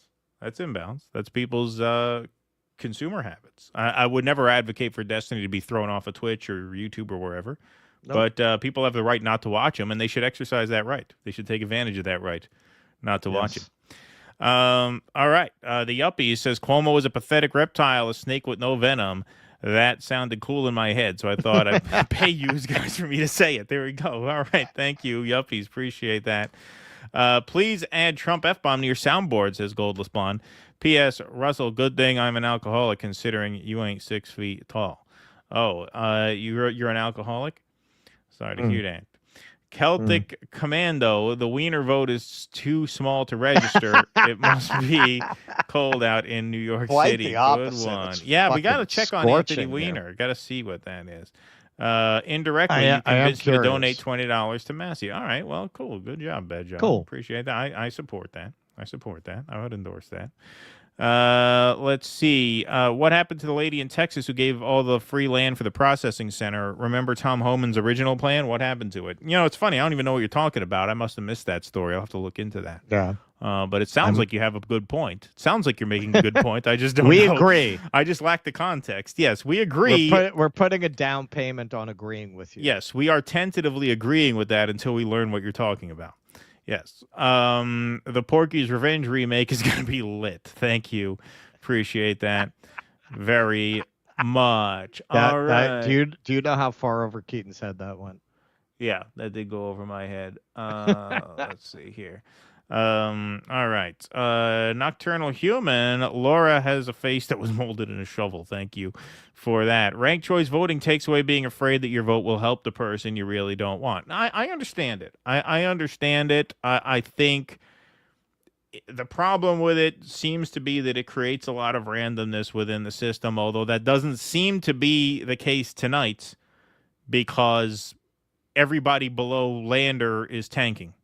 Yeah, I mean, this seems fair to me, man. Yeah, you know, it seems fair to me. We win. That's we fair. win. Fair. We win. It's a, no. great I election, mean, beautiful election. Like, does this not reflect the will of the people? I think it does. You know, Lander was also kind of in the progressive lane, and he co-endorsed them. So if you can't get him, second choice Mamdani. Yeah, no, like, in this, how is that not fair? Well, in this example, it seems to be working out. Where I'm saying it has potential for chaos is, let's say, you had Mamdani 34, Cuomo 28, and then you had a bunch of the also-rans were close together at like 6, 7, 8, 9. At that point, it's about who ranks last out of that group, because that's likely to affect who benefits on the second round. I think in this case, though, this was so clearly a race between Mamdani and Cuomo that most people just picked a side and dug in. The people who are ranking Lander first are like the Elizabeth Warren do-gooder libs. They're like, well, I don't want to defy the New York. The New York Times told me not to vote for Mamdani, so I'm not going to be a bad girl and vote for him number 1. I'll put him number 2, and I'll put Lander number 1. But I can't vote for the guy that tried to finger fuck my niece. Yeah, exactly right. Exactly. So I think that's what this is shaping up to be. All right, we got another game break here, another polling break here. The votes are coming in fairly quickly now, folks. We are at 81% of votes counted, and this is coming in fast. Coming in very fast, and it looks to me like the dynamic has pretty much stayed the same. Staten Island, 95% in. The Bronx, 76% in, with Cuomo up 18. Manhattan, 81% in, Mamdani up 5. Queens, 84% in, Mamdani up 8. Brooklyn, 81% in, Mamdani plus 19. So, looks pretty good. Wow. Looks pretty good. Wow. Looks like there's really not much room for Andrew Cuomo here. Yeah, no, I mean, I'd say you say 81% of the vote is in. 81% in. So he's got it. He's got it. He's pretty much got this. What he's gonna pick up the Adrian Adams votes. Stringer, who the fuck voted for Stringer? I don't even know where those votes would go. Yeah. He's another sex pest, that one. Well, no, if you add the numbers up, I mean, here, I guess Cuomo gets the sex pest vote. So 43.8 plus 43.8 plus 35.7 plus 11.7. That gets you to 91.2. So between Mamdani, Cuomo, and Lander, that gets you to 91.2. Which means if all of those other votes under Lander go to Cuomo, that only nets Cuomo 9 points, which would get him to 44. Right. Which means as long as Lander's second choice doesn't go to Cuomo, which is not going to happen because Mamdani and Lander cross-endorsed, then Mamdani's going to cross 50. I don't see any way he doesn't. Looks like he fucking won. Looks like he won. So hang on. So you're a little more familiar with these processes than I am. So that means he wins on the first round, right? Well, no, he wins when it gets to Lander. He wins, but like they don't have to go through another process. Like that's it. He crosses 50. Yeah, he crosses 50 when Lander's like meaning, votes are they get going to have to wait until July 1st? Because I don't see why they would. Well, I think they're going to have to run They're going to have to run the rounds through the computers. Isn't that what they're doing now? No, this is the first round. This is all round 1. So what these numbers reflect here on the screen. That's what I'm asking. What these numbers reflect are the people who ranked. These are the first choices. Right. Okay. On the first round. So these are the people who get choice 1 in round 1. Got it. That's what we're looking at right now. Okay, right? so that's what I'm asking. Okay, so it's not possible for him to pass 50 on the first round. He's not doing that well. Mamdani, no, but he's once not going to pass. Lander gets knocked out, so what would that mean on the second round? Well, no, it would mean on the 1, 2, 3, 4, 5, 6, 7, 8, 9th round, right? Because you'd have to go through all of these people getting knocked out, right? So you'd have to first you take Selma Bartholomew's second round, second choice votes. I see. So all the I gotcha. Right. So it keeps going until there's 2 left or 1 crosses 50. So if Bartholomew, her 10th of a point, if that goes to Cuomo, that gets Cuomo to 36 even. Then Paperboy's votes, So that's why this goes to July 1st. That's why it goes to July 1st, because you have to run it through the system, I guess, each time. Dude, But there's literally no room at this rate for Cuomo to catch it. No, there's not the space because the first 3 are at 92 points. So unless Cuomo gets to 42 on the first round, then even if he gets all 8 points that are coming in on these also-rans second choices, which he's not going to, but even if he gets all of them, he only has 8 points to gain until you run into Lander. Right. And once you get to Lander, Mamdani only needs 6 out of Lander's 12, and Mamdani's probably going to get at least 10 out of Lander's 12, if not all 12. Right. So there's no room for Cuomo at this rate, and the counting's almost up. Right. Yeah. That is pretty amazing. I got to say, man, in a very grim time, watching the Bloombergs, the Ackmans, the Clintons have a complete fucking meltdown they are tomorrow. Gonna have a fucking meltdown that is tomorrow. going to be very sweet. And you want a real mask off moment. All of these podcast bros are going to join them. Yep. They're all going to be of one voice. Bill Clinton, Jack Posobiec, they're all going to be of one voice about this election. You watch all these COVID people start lining up behind Cuomo, and you're going to find out what they're really made of. Yep.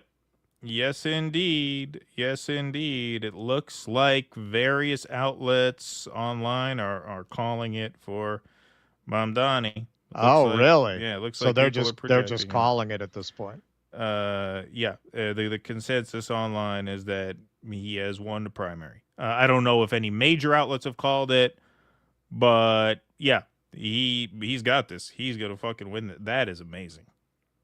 That is amazing. This is in not only the shitlib home world, but the Zionist home world outside of Israel. That is extraordinary. That is really extraordinary that he pulled this out. You could see his talent from that first video.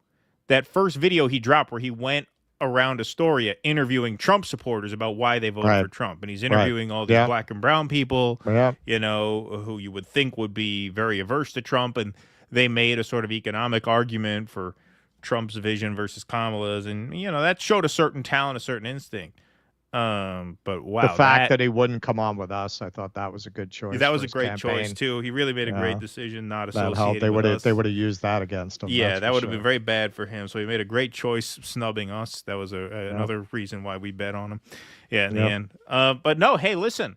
I've been on record multiple times saying that New York, that Democrat primary voters are useless, and that they're especially useless in New York. And this was going to be a real test as to whether or not there is a Tea Party moment happening on the Democratic side. And we have to be honest, this is evidence of that. Now, you do have this is because largely Cuomo is just so bad. You're right. So, if you had a normal establishment candidate, I don't think this would have happened. Yeah, but wow. It is still pretty extraordinary that in this moment, a one-state solution, anti-Zionist Muslim guy is going to be on the Democratic ballot line in New York. That is pretty amazing. That is amazing. Wow. So congratulations to Zoran Mamdani. Look, I got to say, we knew you had it in you when you snubbed the New Dissidents podcast. Yeah, we're not Democrats, but I live in New York, and you don't know how much I hate the kind of people who are going to be backing Cuomo going into November. I will be wearing a Mamdani shirt walking around in New York just to trigger those people. Just to trigger them, yeah. Wow. He's Wow. an anti-Semite. He's an anti-Semite. Well, here's the thing, man. Are This you is... Jewish? Are you Jewish? What are you? That's like the chicken and Colonel Sanders. Yeah. Yeah, no, this is going to be, look, like I said, it's still a long road for him. Now he's got to win a four-way race. But Cuomo has got to be so humiliated from these results. I mean, this is... Dude, this is very bad. I'm gonna go Cuomo. to Forest Hills wearing a Mamdani shirt and a keffiyeh. Yeah, right. Exactly. Yeah. Wow, that's amazing. That is really extraordinary. That is pretty extraordinary stuff. All right. Well, let's get into some Iran news, shall we? Because we can't neglect that. Which now? Iran. I'm stunned. I mean, Yeah. honestly, I'm a little stunned. I am. I mean, do you need a minute? Do you have your stuff ready? I can read more chats. I got my stuff ready. All right. Okay.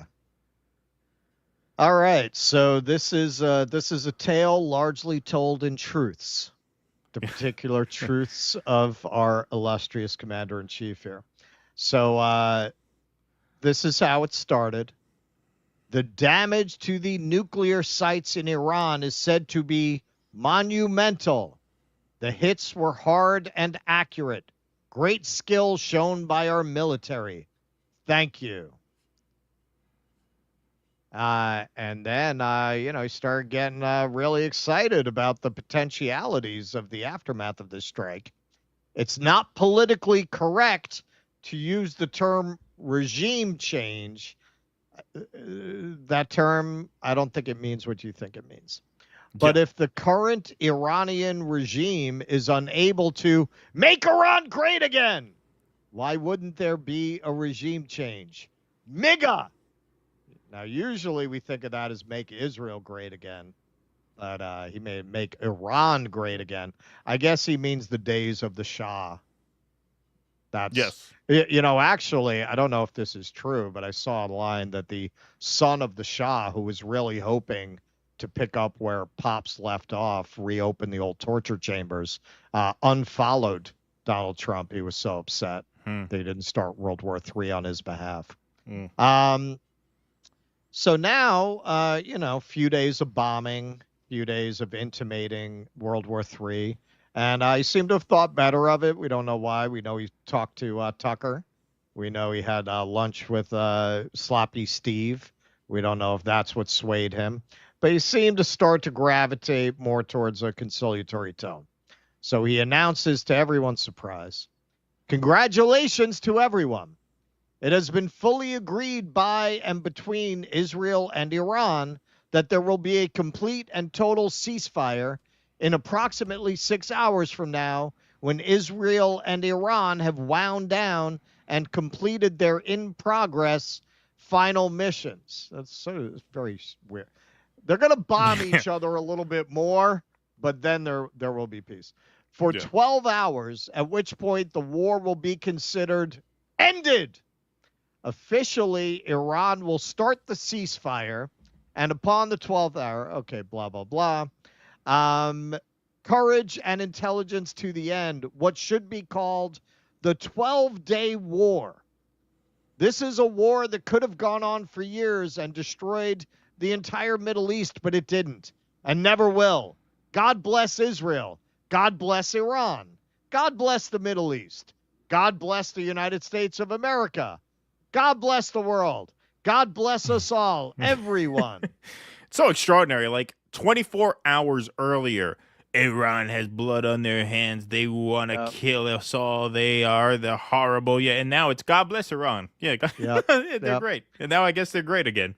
Donald I guess he J. made Trump, Iran great again. President of the United States of America. He signs off. And then he sent this out. Congratulations, world.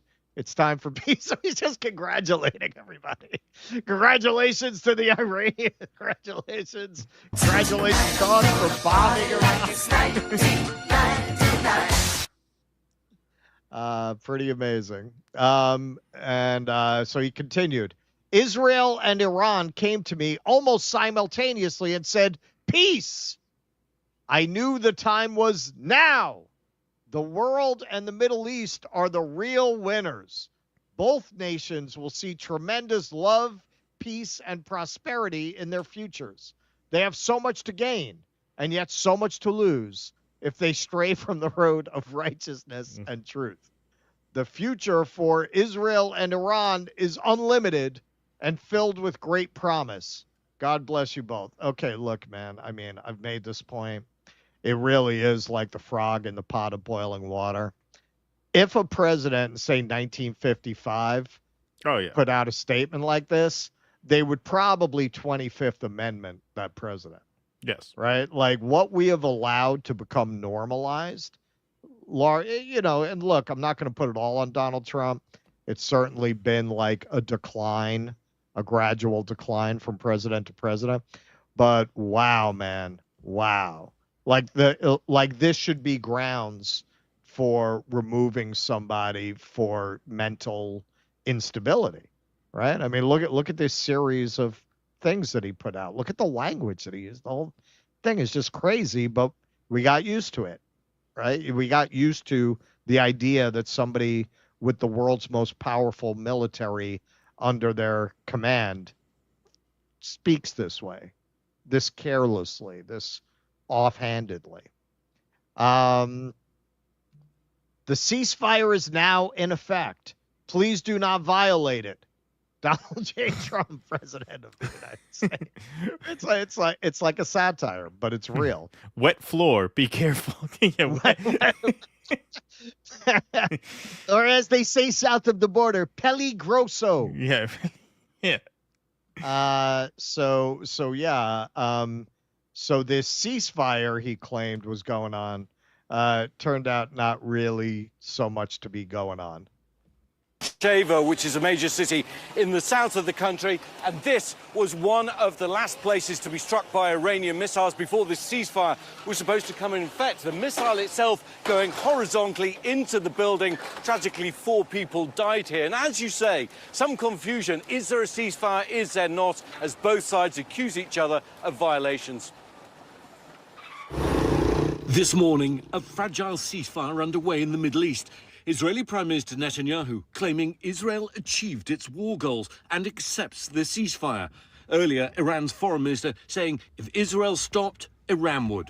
But within hours of the ceasefire coming into force, this was the scene in the north, according to Israel's Fire and Rescue Authority. Israel accusing Iran of violating the ceasefire, Iran denying it. But Israel already launching retaliatory strikes. The final few hours before the ceasefire were marked by multiple waves of attacks by both sides.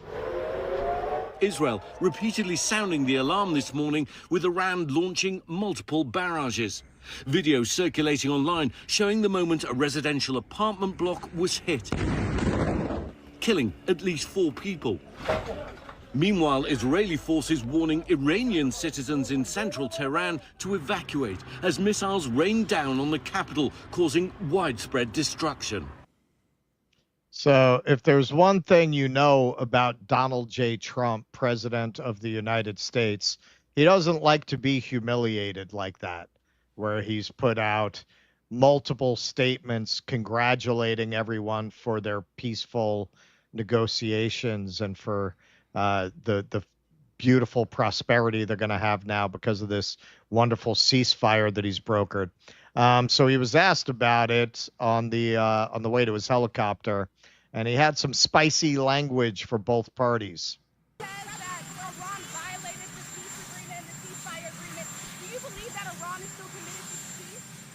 Yeah, I do. They violated it, but Israel violated it too. Israel, as soon as we made the deal, they came out and they dropped a load of bombs, the likes of which I've never seen before. The biggest load that we've seen. I'm not happy with Israel.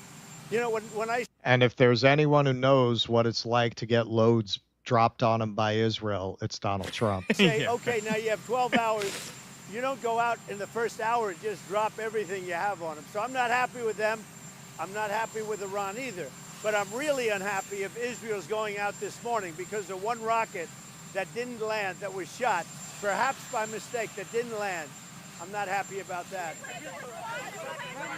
You know what? We basically have 2 countries that have been fighting so long and so hard that they don't know what the fuck they're doing. Do you understand that? So you mean Israel took a mile, you gave them an inch and they took a mile? Giving Israel 12 hours to implement a ceasefire is like telling an alcoholic, you could stay at the bar till midnight, but then you have to come home. At 12:01, you have to come home and not drink anymore. I tweeted that. That's exactly what that is. Yeah. Yeah. You know, as far as I know, that's the first time he's dropped the F-bomb with the press, which I got to say is kind of surprising.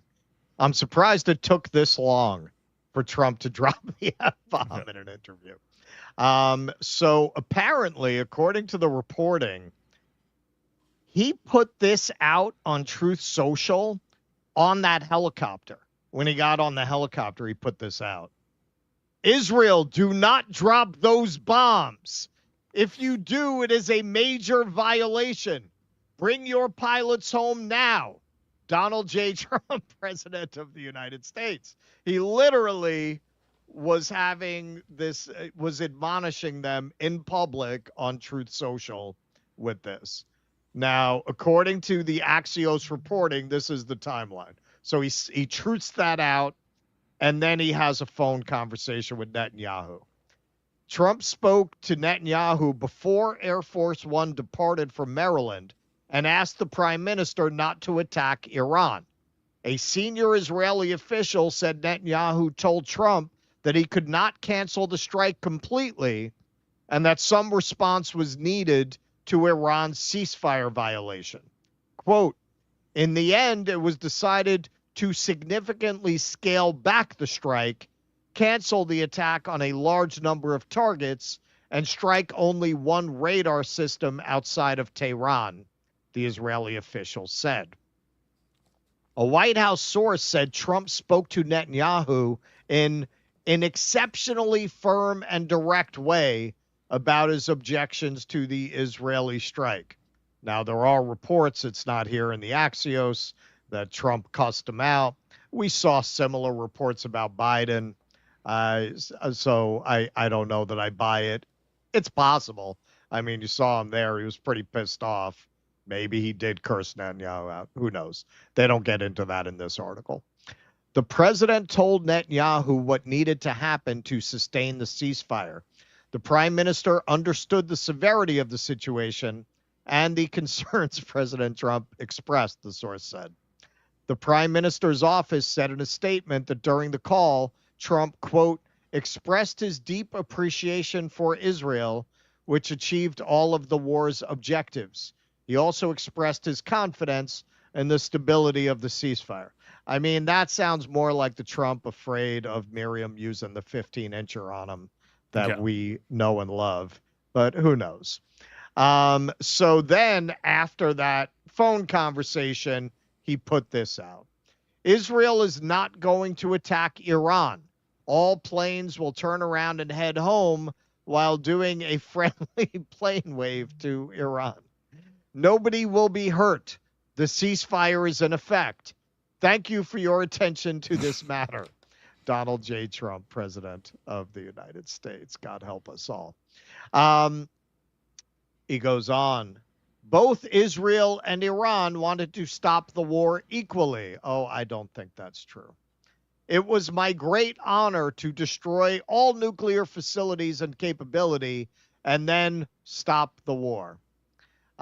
So this is just a few bullet points from Netanyahu. Spoke to CNBC, told them, we have agreed to Iran's ceasefire. Israel has achieved its goal of removing Iranian nuclear threat. Israel will respond forcefully to any violations of the ceasefire. Israel achieved Iran war goals. Now, he gave a speech in Israel. Some of what he said was that their actions against Iran are not over, meaning overall long-term. They're over for now. That now they're turning their attention back to Gaza. Pray for those people, and I'm not joking. Of course, praise Donald Trump as the greatest friend Israel has ever had. So you might remember Donald Trump was getting really spicy about regime change. So on the way to the NATO conference, he was asked on Air Force One about regime change. To see regime change in Iran? No. If there was, there was. But no, I don't want it. I'd like to see everything calm down as quickly as possible. Regime change takes chaos. And ideally, we don't want to see so much chaos. So we'll see how it does. You know, the Iranians are very good traders, very good business people. And they got a lot of oil. They should be fine. They should be able to rebuild and do a good job. They're never going to have nuclear. But other than that, they should do a great job. Yeah, that sounds like you talked to Tucker and Sloppy Steve there. That sounds more like them talking. But hey, you know, he's done such an incredible bang-up job. Trump nominated for Nobel Peace Prize over Iran-Israel ceasefire deal. What's the name of the guy who did it? Buddy Carter? Yeah, Representative Buddy Carter credits President Donald Trump with preventing Iran from obtaining most lethal weapon on the planet. My name's Buddy Carter, and I hereby submit President Donald J. Trump for the Nobel Peace Prize. God damn it, there's a precedent. They gave one to Barack Obama. He didn't do shit. He didn't do shit. You telling me we can't give one to the greatest president this republic has ever known? Yeah. He did more for the gay community and getting elected than anyone else is that man Harvey Milk. That's why he deserved Nobel Peace Prize. Damn right. Victory is a victory for queer liberation from coast to coast, including myself. Yeah.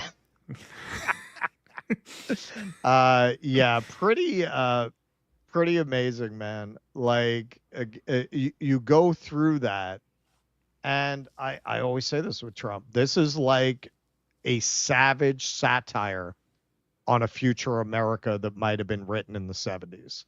But it's real. We're living it. And this has become just normalized, having a president like this. Of course, we hope this ceasefire holds. We shall see. Yeah, and, you know, we're going to get a lot more into the takes on this on Thursday when things cool down for a day, and we'll see if things stabilize to the point where we're not going to jump the gun and do a segment and then have reality turn on us 2 hours later. But the consensus yesterday from all of the chuds and the water carriers were, see, this is why you have to trust in President Trump, and don't all of the naysayers and dissenters and the woke right, like the Tucker Carlson, the Steve Bannon, the Candace Owens, don't they have egg on their face because, see, this didn't turn into World War III, there's a ceasefire. Okay, first of all, as you can see, that was a hell of a fraught ceasefire that almost exploded once again. That's number one.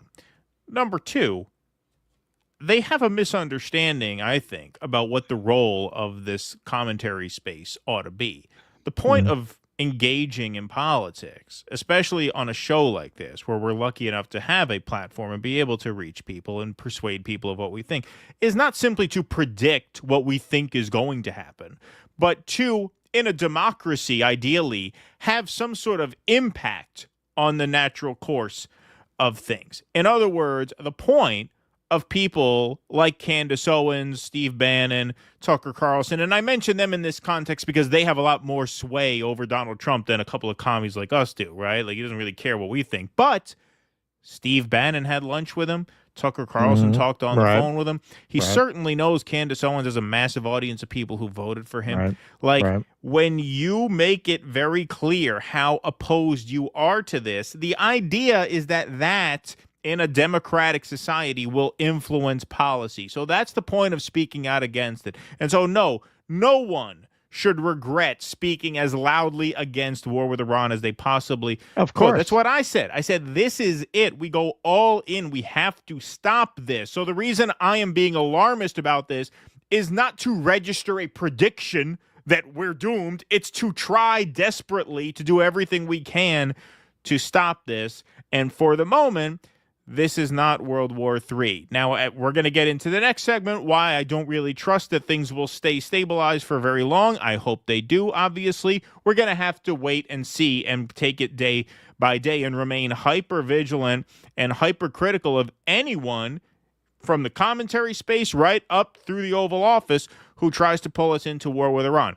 The third and final thing I will mention is what gets lost in this amazingly, and this reflects a certain chauvinism of the West, and yes, a certain casual racism here in the United States, is that over 400 Iranian civilians were murdered in an illegal and unprovoked attack by Israel, including dozens of women and dozens of children. If another country did that to us, we would unleash hell upon the world. I won't go as far as to say we would attack who did it to us, because on 9/11, a bunch of non-state actors from Saudi Arabia did it to us, and we lashed out and attacked two countries who didn't do it. So I'm not going to go as far as to say we would hold the perpetrators responsible, because that's an open question. But what's not an open question is we would lash out at extreme violence for a prolonged period of time if hundreds of our civilians were killed in an unprovoked act of violence like that. And the fact that Iran had to suffer the loss of 400 innocent civilians, all because Israel targeted the apartment buildings of some scientists who they wanted to whack. That in itself is a war crime. That in itself, I mean, to be floating Donald Trump for a Nobel Peace Prize, look at what happened. Just that act alone. If that happened on U.S. soil, we would be commemorating that event for decades. You talk about a terrorist attack that killed hundreds of civilians, and we're supposed to just forget about that. You got people who cross the border to pick vegetables that they want to stick in a swamp with the alligators. Exactly. What would happen if they actually came into the country to do violence? Right. Exactly. Yeah, look, being in the podcast and 400, space, first of all, I just want to say 400 was as of a few days in. Right. That's the last official count. I'm sure it's significantly higher than that, but at least that we know of, 400. Yeah, it's unworthy victims. It's those people. It's those people. It doesn't matter. Their lives don't count. Right. The parents, they're going to be grieving for the rest of their lives. They don't count. It's a statistic. Right. Yeah, look, being a podcaster, it can't just be the grifting. It can't just be that. You know, I always talk about the other podcasts. I'm like, look, man, you could give 80, 90% of your time to the grift, but you got to do some public service too. Right. So for all of these people, you know, kudos to them. They set aside the bare testosterone, the dick supplement pills or whatever the fuck they're hawking for a few minutes to talk to the president and get him not to start World War III. So good on y'all. Good on y'all. Absolutely. All right, let's take some super chats before we get into the second part of this, because we got a lot of them. Tammy Bruce last night said it's a pleasure to work for the greatest country ever next to Israel. Yes, I saw that. Yeah, I saw that. Yes, indeed. Wow. Russell's Peasant Mind says, we're not fascists. We just want our living space guarded by man-eating alligators. America Uber alles. Thank you. Yes. Exactly. I like that one. That's a good one. John N. says, folks are fighting about environmental impact in Everglades. Even if you don't care about people, thousands of new people shitting will have an impact at all. Yeah, there is that element of it, too. That apparently has been protected land since, like, the 60s or something, yeah. Yeah, have you ever seen any of these reports about this? Because, like, these pythons are not indigenous. Like, people set these pythons loose. And now it's like a freaking Ray Harryhausen movie out there. It's the fucking alligators versus the pythons. It's like Jurassic Park, yeah. It's like Jurassic. No, I'm not kidding. Yeah, no, I believe it. Like the pythons will kill the alligators. Yeah. The alligators are attacking the pythons. Wow. Let's see. Steve Bertram says, my prior comment was not intended to suggest y'all aren't legit. Yeah, no, I understand. Just that Misty clearly doesn't agree with you on everything and is very intelligent. Well, yes, absolutely. I think she agrees with us on most things, actually. Yeah, what do we disagree on? Yeah, what do we disagree on? I didn't know we disagreed on something. If that's true, she's fired. She's fired. Yeah. She's fired. She's done. Yeah, fucking let me get her on the horn. Yeah, what's that? Hey, we got a viewer here. Got you fired. Yeah, exactly. Yeah. Dorian Marquis. You want his name? Yeah, you want his name. Thanks for the $4.99. The Florida AG looks like he dropped out of 5th grade, has relations with his cousin and dog, and assumes all black folks eat fried chicken. Yeah, that is quite the... Well, it wasn't that the fill-in... Wasn't Pam Bondi the Florida Attorney General before he took over? So I guess he was the alternate, right? Yeah. which, to be extremely clear, I respect immensely. Of course, Steve Bertrand, thank you. Like, how stupid do you have to be second banana to Pam Bondi? To Pam Bondi, exactly. Yeah. Theory out there, nuclear sites in Iran are also massive Bitcoin mining farms. Hash rate down 20% since strikes. You should cover. Can provide links. All right, thanks, Jimmy Twigs. MAGA making dystopian prison in swamp. Can't write it, of course. Colbert is on the Epstein list, says Eric Suarez. Late Night TV says Virtuoso. Hey, Virtuoso is a dead medium, and Colbert isn't helping. If he was asking the same loaded cookie-cutter questions about Arabs being persecuted, he wouldn't have a job in entertainment. It is what it is. Absolutely. Stephen Colbert, Zohran Mamdani are willing to not commit jihad in New York City. Exactly. Sammy, not surprising about Colbert. Don't know anyone under 40 who watched Late Night. He was quick to shut Claire up when she said the CIA worked on Homeland. Yeah, that too. That too. Yeah, what a bastard. That. Yeah. From strangers with candy to get paid gray to a paid gray shell. Sad. Thank you. I ran into Pete Davidson, says Dwayne Vogel, on Staten Island once. He seemed ashamed. Yeah. Is that right? Keaton, thanks for doing the show from Hawaii. Yeah, thanks. I just got this shirt. I like it. Very comfortable. Very, very comfortable. It was a hot day, 100-degree day. Good day for a Hawaiian shirt. You know, Staten Island, because Staten Island is this borough nobody goes to, like, unless you live there, because it's so cut off. It's not even connected to the subway. Right. You got to take the ferry there.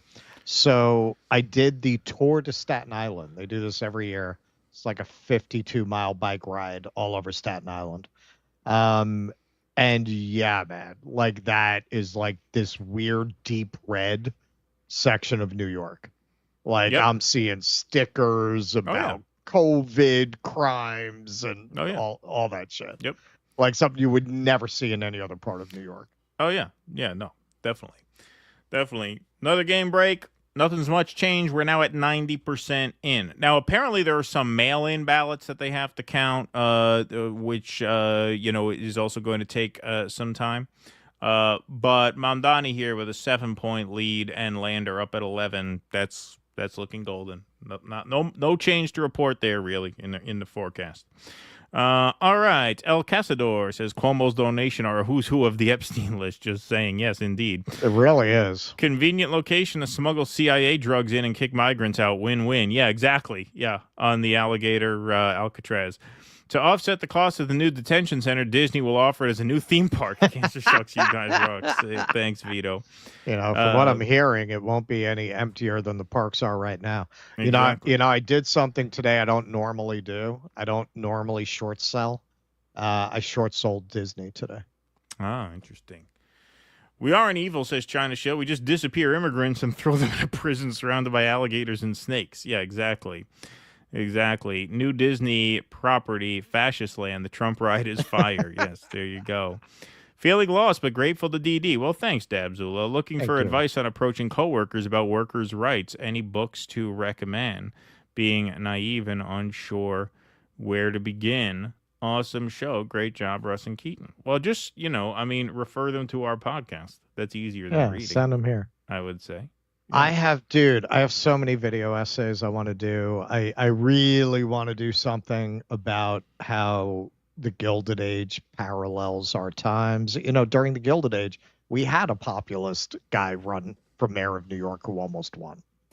He ran actually as a third-party candidate, which was much easier back then, which is why the two parties set up all the barriers to independent political parties that they do today, because back then it was not that hard to get one off the ground. The populists, they won most of the seats in Kansas their first time out. That's right. Coming this summer, live from Florida, The Most Dangerous Game, hosted by James the Gator Uthmeyer. Alligator Alcatraz. When did Florida elect Paul Verhoeven as governor? Yeah, it does sound like a Paul Verhoeven movie. Exactly. Yeah, that was the candidate, Henry George. Got it. The Papillon remake, Escape from Devil's Swamp. Thank you, Eric Husso. Tent City Jail in the desert of Arizona was found legal for U.S. citizens. They already do it. Thank you, Jessica. Yeah, it's extraordinary. Pretty extraordinary. Let's see. Kay Biscrow. That was not meant as financial advice. Yeah, there you go. Hey, everyone. The Generational Change podcast, now rebranded as Revolutionary Change. Is that it? It's killing it. It's gone from 28K to 42K subs in the past 2 weeks. They had Norm on yesterday. Go check them out. Well, we know those guys. Yeah? We know those guys. That's we good, know good them. for them. Good for them. That's Good. great. That is a big bounce. So they rebranded. I didn't know that. But yes, we know those guys. They don't care if brown people die of exposure in Florida. They just want to be able to imagine them being killed by wildlife. And why not experiment on them? Yeah, no, well, it is. I mean, it really is a sadistic thing. Hey, wouldn't it be fun if we put them in this jail surrounded by alligators? No, they're fucking sick people. They're sick, horrible people. Holocaust refuter. When do you think Mexican George Floyd will drop? Free shit says Colbert reminds me of another Invasion of the Body Snatchers type movie, Oblivion. Oh, yeah. All right, let's, oops, sorry, what did I do there? All right, we'll go on to Iran Part 2. All right, so quickly, since there's some chatter about it, so I'll explain my thinking, which is not financial advice. There's a lot of reporting that the parks are empty this summer. Which makes a lot of sense between the brand damage they've taken and where I think the real economy is. It makes sense that their parks will be emptying out. And for anyone who's saying it's the Florida summer heat, apparently Universal parks are packed and the Disney parks are empty. That, obviously, Ironheart is going to tank. And I think Fantastic Four is going to do shit. And when people see Fantastic Four tank, I think that's going to tank their stock. And then once the numbers come for their park attendance for the summer in their next earnings report, it's going to get ugly. That's my theory. I could be wrong. Not financial advice. Yeah, don't participate at all. That's my advice. Yes, that's probably best. Yes, don't participate. It only encourages the bastards. All right. Let's see. All right. Let's go on to Iran Part 2. I'm just checking for any updates, but it looks like we're holding steady. Holding steady in the mayor's grace count. Okay. The sites that we hit in Iran were totally destroyed, and everyone knows it. Only the fake news would say anything different in order to try and demean as much as possible. And even they say they were pretty well destroyed. Working especially hard on this falsehood is Alison Cooper of Fake News CNN. Dumb Brian L. Roberts, chairman of Concast. Johnny Carl of ABC Fake News. And always the losers of again, Comcast's NBC Fake News. It never ends with the sleazebags in the media. And that's why their ratings are at an all-time low. Zero credibility. So that's how he was feeling going into this week. And I think it only got worse. But hey, so the International Atomic Energy Association, this is what they say. Iran nuclear sites show extensive damage and some localized radioactive leaks. This is from CNBC. Several of the Iranian nuclear sites struck by Israeli and U.S. missiles have sustained extensive damage to their uranium conversion and enrichment facilities, the head of the International Atomic Energy Agency says.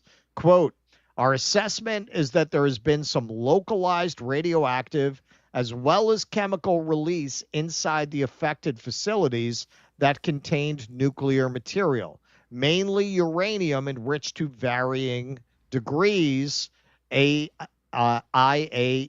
Director General Rafael Grossi said in a press release. Grossi said that, quote, there has been no report of increased off-site radiation levels or radiological impact in neighboring countries. And crucially, in terms of nuclear safety, Iran's research and power reactors were not targeted, he added. That's gonna be very relevant based on what's coming up. U.S. strikes at Iran's Natanz nuclear site created 2 impact holes above the subterranean halls that were used for enrichment, the IAEA release said. Based on its knowledge of what these halls contained, they assess that this strike may have caused localized contamination and chemical hazards, the agency said. So that is interesting. They say that, some things were destroyed, but they also say the research and power reactors were not targeted. So here's Trump. This is the same interview where he dropped the F-bomb about Israel and Iran. But before that, he gave the fake news media quite a tongue lashing. The fake news, like CNN in particular, they're trying to say, well, I agree that it was destroyed, but maybe not that destroyed. You know what they're doing? They're really hurting great pilots that put their lives in the line. CNN is scum, and so is MSDNC. They're all, and frankly, the networks aren't much better. It's all fake news, but they should not have done that. Those pilots hit their targets. Those targets were obliterated, and the pilots should be given credit. They're not after the pilots, they're after me. They want to try and demean. Iran can rebuild its nuclear program? Iran will never rebuild its nuclear. From there? Absolutely not. That place is under rock. That place is demolished. The B-2 pilots did their job. They did it better than anybody could even imagine. They hit late in the evening. It was dark with no moon, and they hit that target with every one of those things, and that place is gone. But when I see CNN all night long, they're trying to say, well, maybe it wasn't really as demolished as we thought. It was demolished. You take a look at the pinpricks, and you see that place is gone. And I will say, I think CNN ought to apologize to the pilots of the B-2s. I think that MSDNC ought to apologize. I think these guys really, these networks and these cable networks are real losers. You really are. You're real losers. You're gutless losers. I say that to CNN because I watch it. I have no choice. I got to watch that garbage. It's all garbage. It's all fake news. But I think CNN is a gutless group of people. And the people that run it, nobody even knows it's been sold so many times. But the people that run it ought to be ashamed. MSDNC, a guy named Brian Roberts, he heads it. He's a disgrace. He's a weak, pathetic disgrace. Okay. All right. Now, I can't say this is a Trump invention to deflect to the troops in order to shut down conversation. Think of the troops. You're dishonoring our troops. The idea that to question whether a military action was effective is somehow an attack on the troops that executed it is a particularly deranged manifestation of what admittedly is a very old tactic of jingoistic demagogues like Donald Trump. But that was before CNN dropped the bombshell report that is the talk of the evening, aside from Mamdani's upset win over Cuomo. Let's take a look. This is CNN Breaking News. We have major breaking news into CNN. 3 sources tell CNN that according to an early U.S. intelligence assessment, the U.S. military strikes on 3 of Iran's nuclear facilities last weekend did not destroy the core components of the country's nuclear program and likely only set it back a few months. That's right. So this is an assessment that actually is out from the Defense Intelligence Agency. That is the Pentagon's intelligence arm. And it was based on a battle damage assessment conducted by U.S. CENTCOM after the strikes, according to one of the sources. Let's go to CNN national security correspondent Natasha Bertrand, who has this exclusive new reporting. This is to that question that has been asked about how much damage has been done. This is a real question. It's also a political question that has been to something that Donald Trump has been sort of dealing with here recently. What are you learning, Natasha? Yeah, look, Brianna, this is the first assessment that we are getting that the U.S. intelligence community has found about the battle damage that resulted from those U.S. military strikes on these 3 Iranian nuclear facilities over the weekend. And as you said, it was produced by the Defense Intelligence Agency, which is the Pentagon's intelligence arm.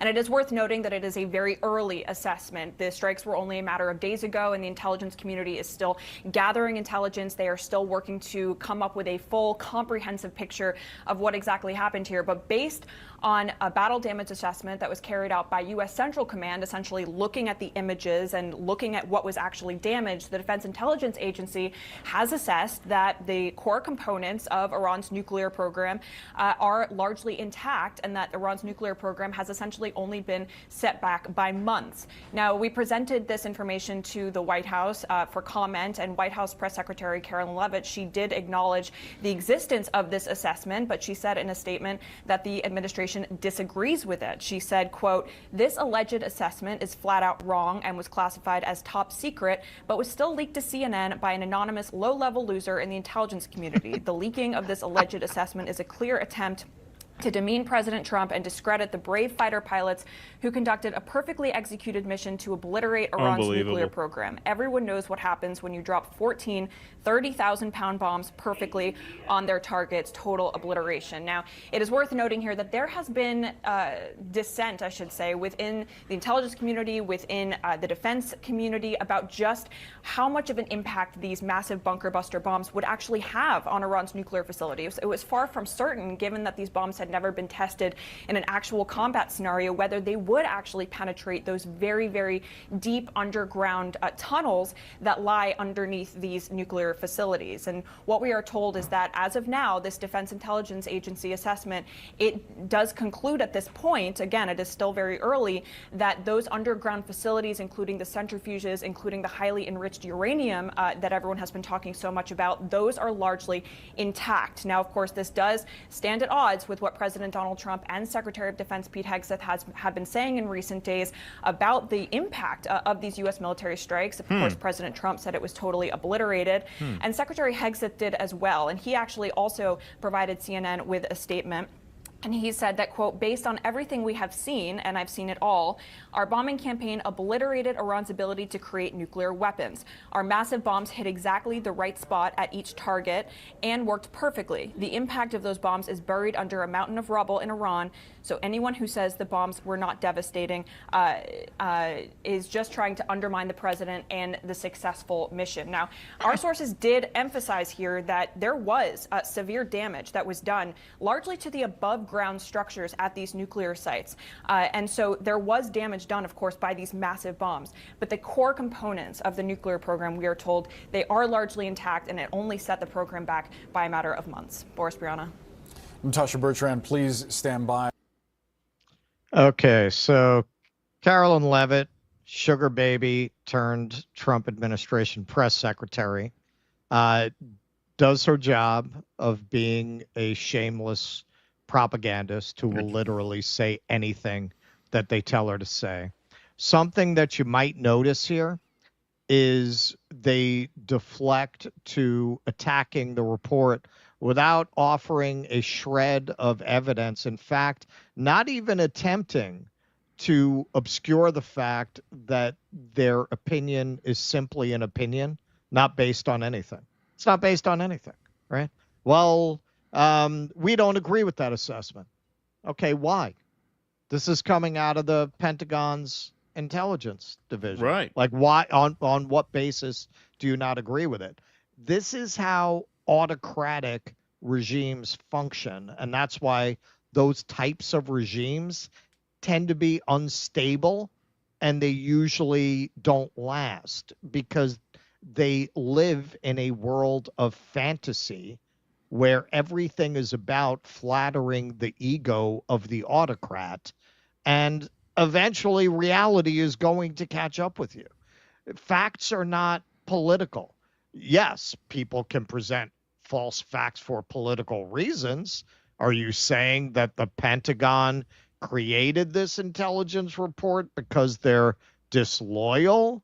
They did it. Now, it's possible somebody leaked it because they don't like Herr Fuhrer being in the White House there strutting around. But the report itself, on what basis are you debunking it? Yeah, Carolyn Leavitt, she really seems like somebody who could look at those pictures and ascertain what kind of damage those bombs did. Pete Hegseth is a fucking drunk. Like, of all people to be saying, yeah, I've seen it all. What? You've seen it all at a Juarez cantina? Like, what? You've seen all of what? Exactly. You've seen it all from the inside of a Fox studio. That's what you see. What are you talking about? This is Pete Hegseth is probably the least qualified person to ever hold that job. Well, take it from me. Dodging those makeup brushes while running onto a plane for to play soldier for Fox News has really taught me a lot about what bunker buster bombs that I didn't even know this. They've never tested these in combat. So how do you know what they did? Well, yeah, it was always kind of uncertain. I mean, we did that in our report where we showed you how they worked. We saw the crater holes at Fordo, and at one of the other sites had them, one of the other sites didn't. I forget which. I think it was Isfahan one of the that had reports say to really do it, you'd have to hit it, and then another bomb would have to go and hit it? in the same it would have to be a series of bombs. Yeah, you got to prime it before you fuck it. That's exactly the way that works. Exactly. You got to send the first cock in, and then the second cock comes in, and that's how you make the baby. But anyway, and that's something you would know about. Well, I mean, that's how Pete Hegseth understands it. I'm just speaking his language. Yeah. You know, Right. Prime it before you fuck it. That's right. But no, I mean, this is what I suspected. This is what a lot of people suspected. We didn't have confirmation. We still don't have confirmation, but we do have confirmation now that the low-level losers are saying it. Low-level losers is another word for what? Deep state, right? Except now the deep state is telling the truth and the clowns are lying. The deep state under Biden. Don't forget, there was dissent within the State Department under Biden who knew that the Gaza narrative was bullshit and that Israel was committing genocide. There are probably, in fact, definitely, we know, some of them watch our show actually, good actors at the Pentagon who are trying to do the best they can and tell the truth and be accurate in their reporting, and they're dealing with incompetent thugs and drunks higher in the ranks here. And so, yeah, obviously, I lend a lot of credibility to that reporting. And if this is true, which I now strongly suspect that it is, and Iran's nuclear program was only set back by a matter of months, well, what does that mean? That means, sure as we're sitting here, Israel is going to be back. Israel is going to try and start this shit up again.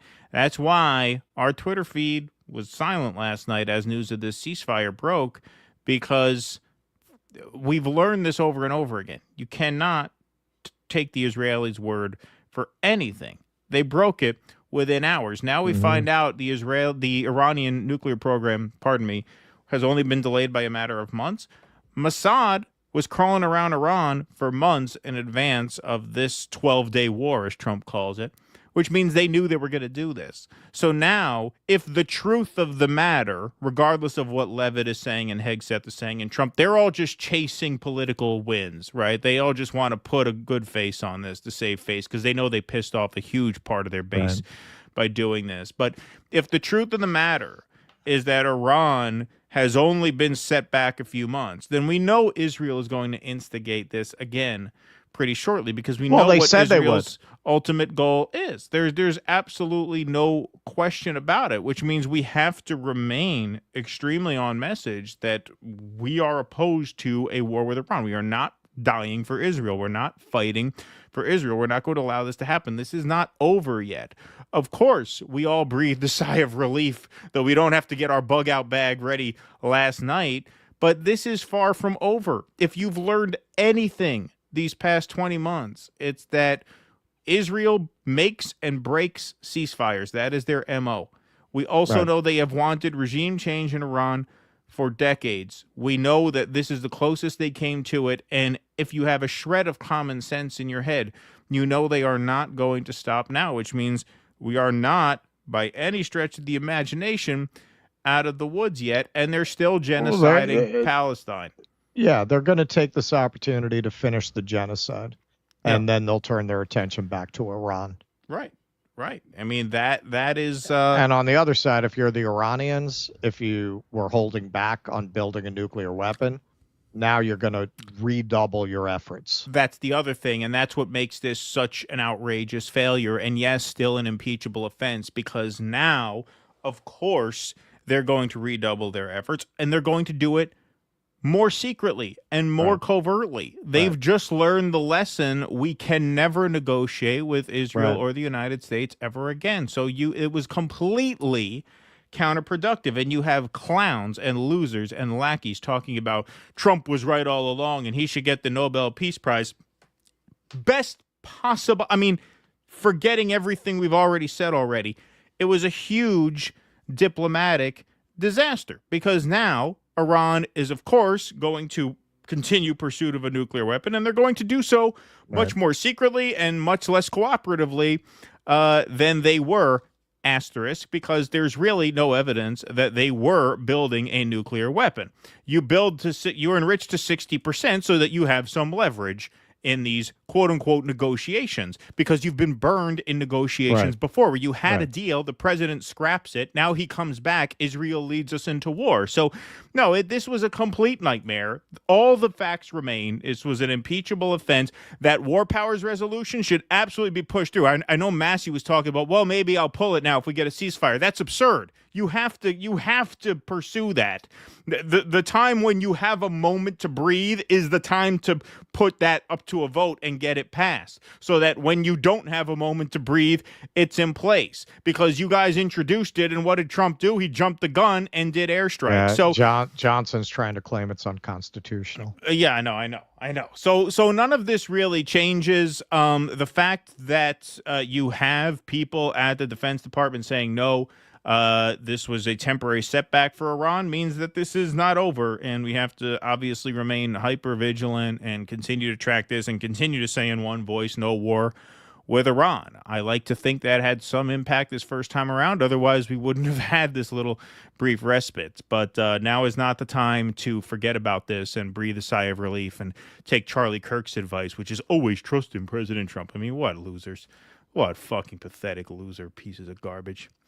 Hey, you know who's another loser? Andrew Cuomo. That's right. We have news to break on the New York mayoral primary front. Andrew Cuomo has given what is being widely reported as a de facto concession to Zoran Mamdani. So here is Andrew Cuomo saying, it was not our nights, and congratulating Zoran Mamdani.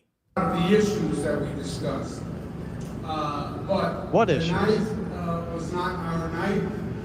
Tonight was Assemblyman Mamdani's night, and he put together a great campaign, and he touched young people and inspired them. And I know a thing or two about touching young people.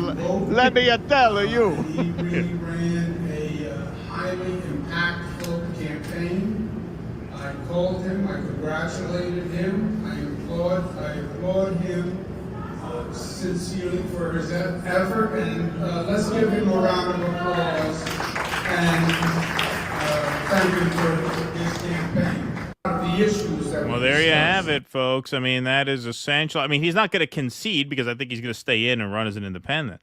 I mean, the only thing that I will say is if Mamdani wins by the kind of margin it looks like, maybe he'll reconsider. Maybe he will. Maybe he won't want to be humiliated. Maybe it will get through to his head that between the nursing homes and the molestation, there's just not a lot in it for him to try to make a political comeback. It's only going to be humiliation. Perhaps at that point you have a very interesting race, a three-way race between Adams, who is the incumbent, Sliwa, and Mamdani. So it gets very interesting past this point, no matter what Cuomo decides to do. This was obviously a disastrous night for him. Absolutely disastrous. I mean, he had to be much closer. Cuomo basically had to be at 40. I think when you crunch the numbers, he had to be above 40 to have a chance to make this up, and nowhere near there. Nowhere near there. Yeah. There's nothing but margin for Mamdani now. just add Lander's vote to his. He needs 6.5 out of Lander's 11, and he wins. He's gonna easily get that. He'll get much more than that. So that's effectively a wrap. That is effectively a wrap. If Cuomo's talking like that, you know that basically Zoran Mamdani is the Democratic That's why I'm saying, nominee. listening to that, I don't know that he'll follow through on running as an independent. I mean, he might, but this didn't go well for him. You know, he had to go on stage and have Mamdani lay that monologue on him. Yeah. And what was he able to say? He couldn't even respond to those things. Yeah. Yeah, no, I mean, look, this was an absolute... He just kept trying to redirect to experience every time on the people debate stage, brought up his past as a groping grandma killer. Yeah. He'd go, we can't have somebody with no experience. I mean, you know, so who knows? He might not go ahead for more humiliation. At which point all these goons are going to line up behind Adams. Right, exactly. You got a situation here where, the results don't come out for a week. So unless it's a total disaster for you, you don't come out and say that, right? Like if you have any kind of chance, right? Yeah. You say we're still count. You come up and give we're still counting the votes, and no, I mean that was essentially a concession speech because there's nothing there. And once again, the boss move, the checkmate move, was that deal with Lander for the co-endorsement. That was the boss move because Lander's doing pretty well, and those are going to go to him. And everybody else tanking was huge for Mamdani as well. And what you got to say about Mamdani, too, I mean, all of that aside, that was very smart politics. That was very savvy. He did himself and his supporters a lot of favors by working that out. He had a very impressive first-round showing. 43.5 in an 11-person race for a guy no one ever heard of until 7 months ago. That is a hell of a showing in a city with a lot of people and a lot of money in the advertising markets. It is not easy to generate that kind of name ID, never mind popularity. Like it's not easy to get that many New Yorkers to know who the fuck you are if your name is Zoran Mamdani. The fact that he got 43 on the first round is hugely impressive, and that combined with the Lander co-endorsement makes the math very easy for him now. Extremely easy for him now. It's essentially a slam dunk, which is why Cuomo essentially conceded. Yeah, this is something we have to remember, too. I mean, speaking of the Gilded Age, the kinds of policies that were enacted by Roosevelt were proposed in the 1890s by the populace. Coxey's march. They marched. It was the very first march on Washington ever. I think this was 1895. And what they were marching for was there's like the forgotten Great Depression. There was a Great Depression. The market crashed in 1893. They were marching to get the government to put all the unemployed men to work building the roads because there was need for the roads to be built. So, hey, why don't you... the New Deal. They proposed the New Deal. It was another over 30 years before a president actually enacted a policy like that. This to be said, look, I mean, those of us who were on the Bernie campaign, obviously we got very, red pilled to black pilled in our spectrum. But if you look at the broad sweep of history, it makes sense because the younger people, their politics were always more on this side. So inevitably, as these boomers start to die off, you're going to move towards a more progressive politics. And the fact that New York skews unusually young within the 5 boroughs, I think that has a lot to do with why he's doing as well as he is. And look, the Trump administration, if you want to look on the bright side, if we survive this, they're not exactly acting as a great advertisement for conservative governance. No. You combine that with the fact that this generation that almost an overwhelming majority, 70 to 80%, supported Bernie Sanders in both of his presidential runs, as they come of age and the boomers die, yeah, man, I mean, you could have a progressive renaissance that begins to attempt to address the problems of our age, which are techno-feudalism. We are techno-feudalism today is, what in the Gilded Age we're dealing with the monopolists and the robber barons. Surrendered to the communists. A trans with a Schmendrick swinging it in a girl's bathroom.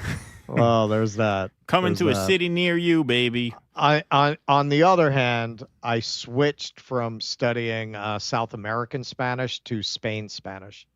There you go. Yes. So, it's a little different. It's a little different. Not too much. There's a few words that are different.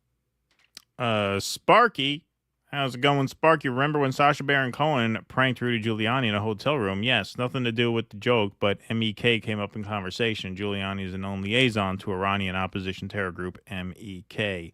French Laundry says, I go nonverbal when I do ketamine. Elon was definitely on Adderall and or Xanax to tweet those inflammatory things.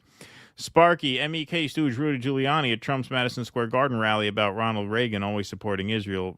Reagan told Israel to go F itself at least twice during his presidency. Destiny's doing what he can to facilitate the genocide. He's helping the IDF manage their optics. That's about as vile as it gets, indeed. 39K Caligula Cuomo. There you go. Thank you. The Peopled Infinite. Poli-sci major Democrat brother always sent me clips of Destiny owning idiot conservatives. Never was impressed. What a POS. Glad I never liked him. Thank you, Peopled Infinite.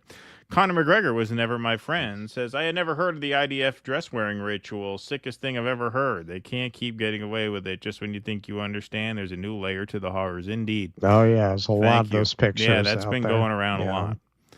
Hey guys, is there an update on the Brianna Joy Gray reschedule? Thank you for your attention to this matter. Well, we talked to her at the Worker Strike Back. She was on for about an hour. She was so on. We did it. Yeah, we had her on for an hour. Yeah, if you search in the video library, just you'll find it. Jeremy used to make Magic the Gathering content and got blacklisted for, among other things, harassing a female cosplayer and then being a POS, so drifted to politics. Oh, interesting. I knew he came out of like some kind of gaming. Rorschach, why get excited? Every election in this country is voting for who gets to sell out next.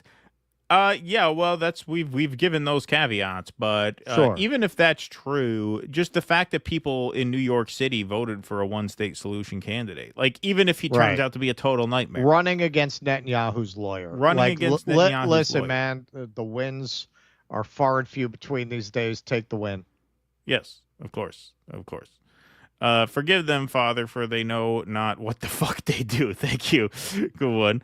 Like that. Kinky, thanks, Kinky, says, thanks, dude dissidents, for making this happen. Even Mario Cuomo jumping up and down in his grave. LOL, that's right. Fuck him, too. I hope Brad Lander primaries Dan Goldman. Thanks, Sammy. Appreciate that. Is Iran beating Israel like a redheaded stepchild who owes them money? Thank you, Sparky. New York City to Cuomo. Go and get your fucking shine box. That's right. Hey, Israel, karma's a bitch, isn't it? Sparky says Iran has the right to defend itself. Thank you, Sparky.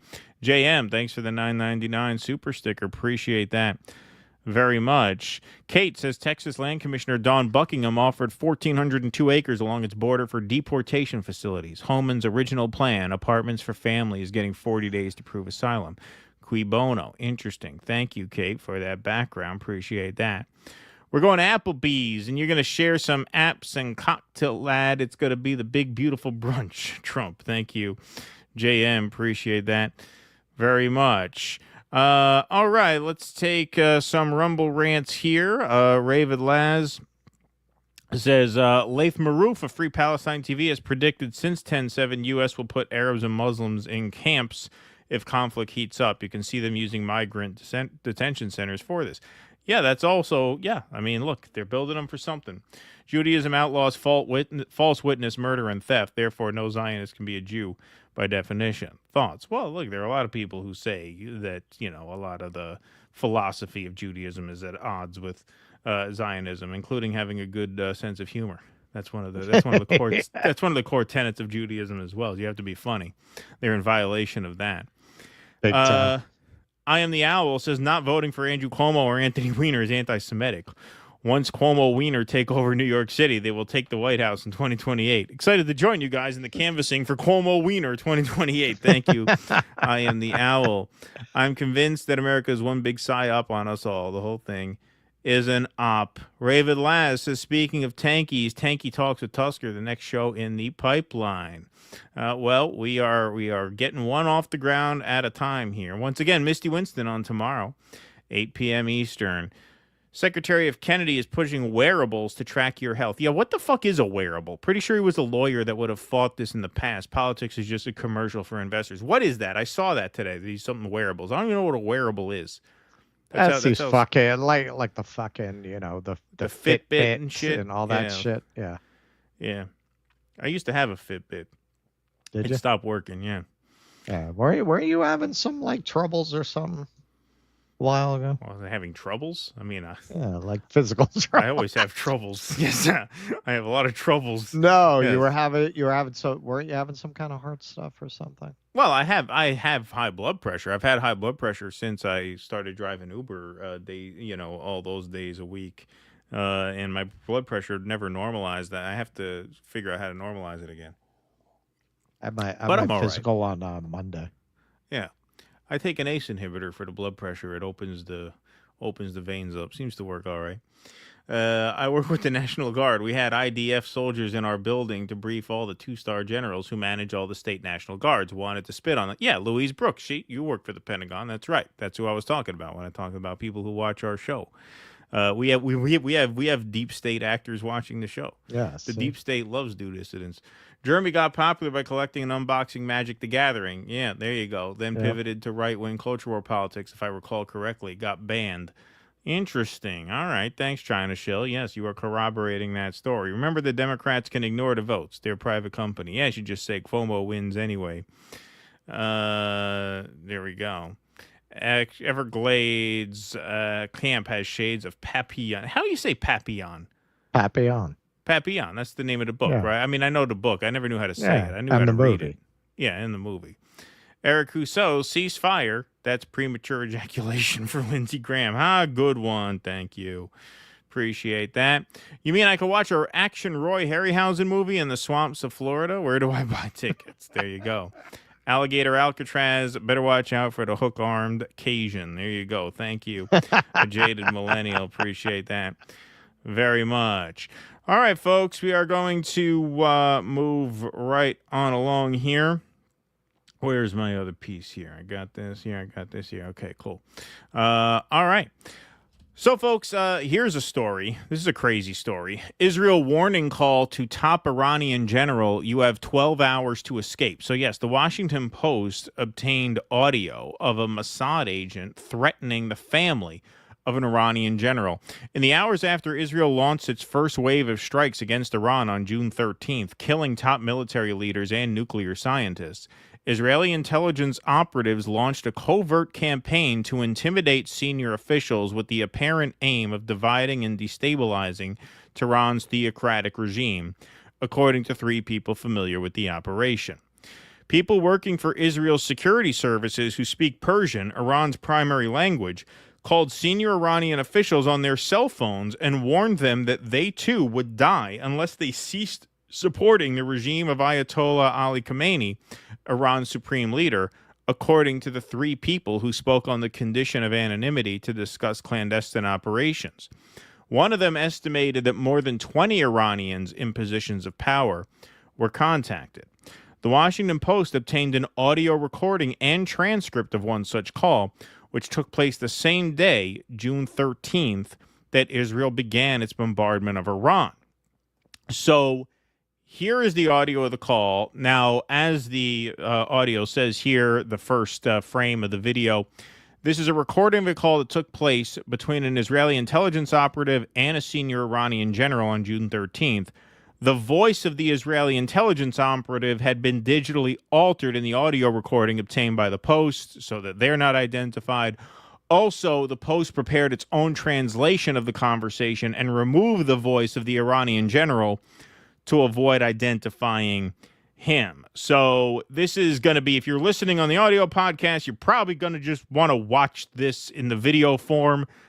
which is published to Spotify if you're a podcast listener, or just come to YouTube or Rumble to watch this, because it's going to be impossible to read over this, because what they did was, first of all, they translated into English the conversation. They obscured the voice of the Israeli, and they deleted the recording entirely of the Iranian to protect his identity. So we're just going to have to watch this. I'm not going to even try to like talk over it. So let's just give this a watch, and you guys can read along.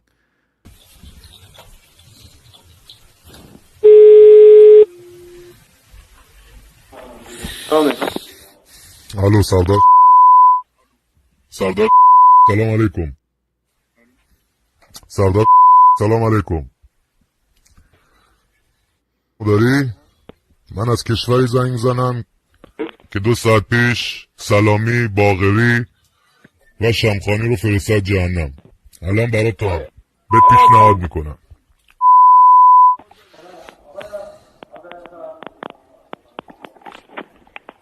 اومد رو خط، بیارش رو خط.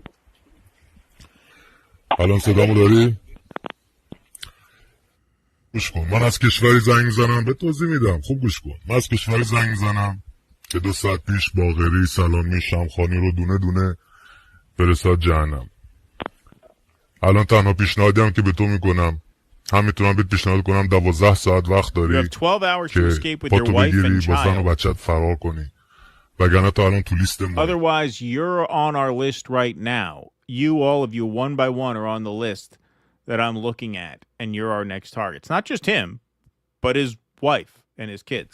تو دونه دونه تو لیستی که من دارم نگاه میکنم و هدف بعدی ما هستیم.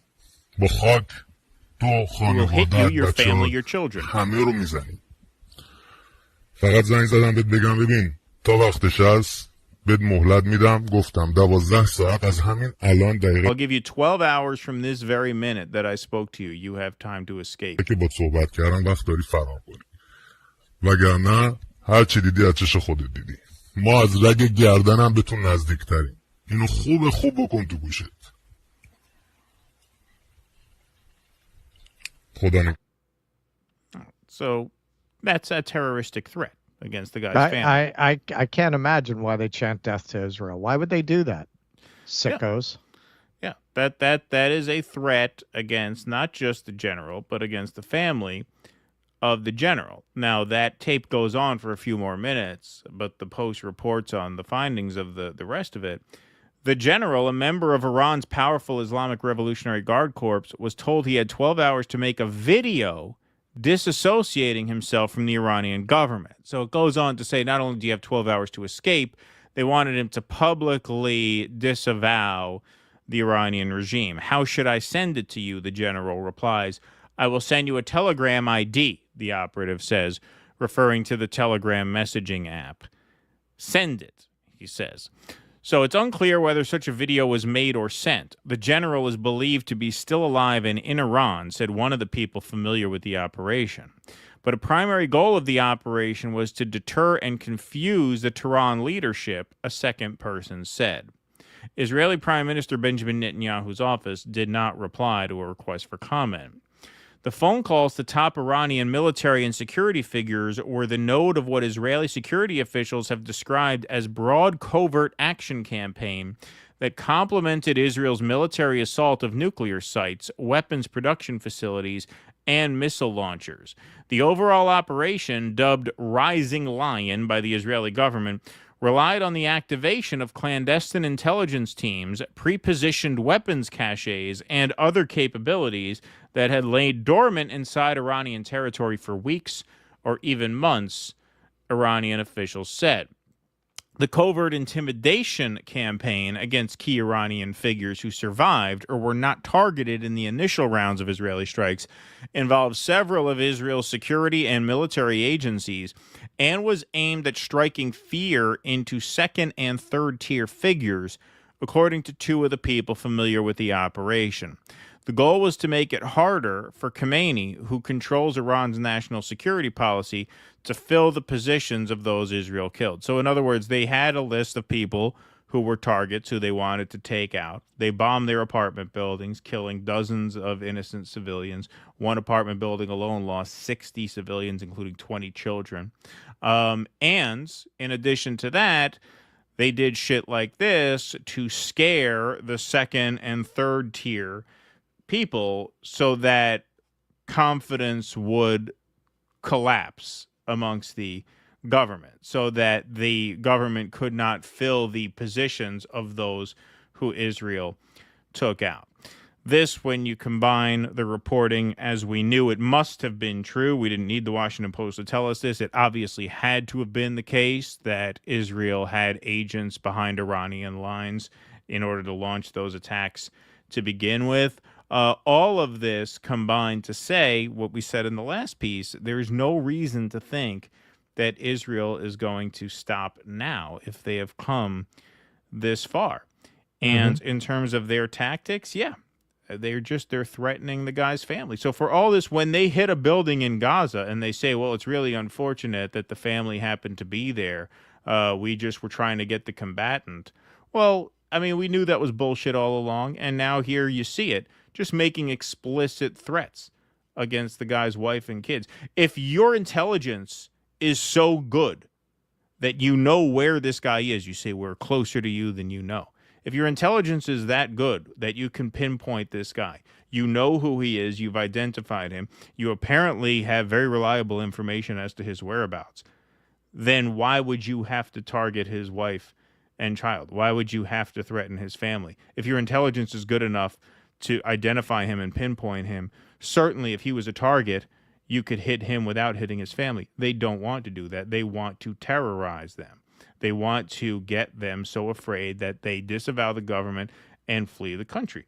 It is a terror campaign, and it's a terror campaign that is not stopping anytime soon. That's why to all the, I mean, you know, look, the magosphere, you can't even take them seriously. Those are brand ambassadors. Those are influencers. Charlie Kirk, Benny Johnson, Jack Posobiec. I mean, that's just that's not political commentary. That's not even serious.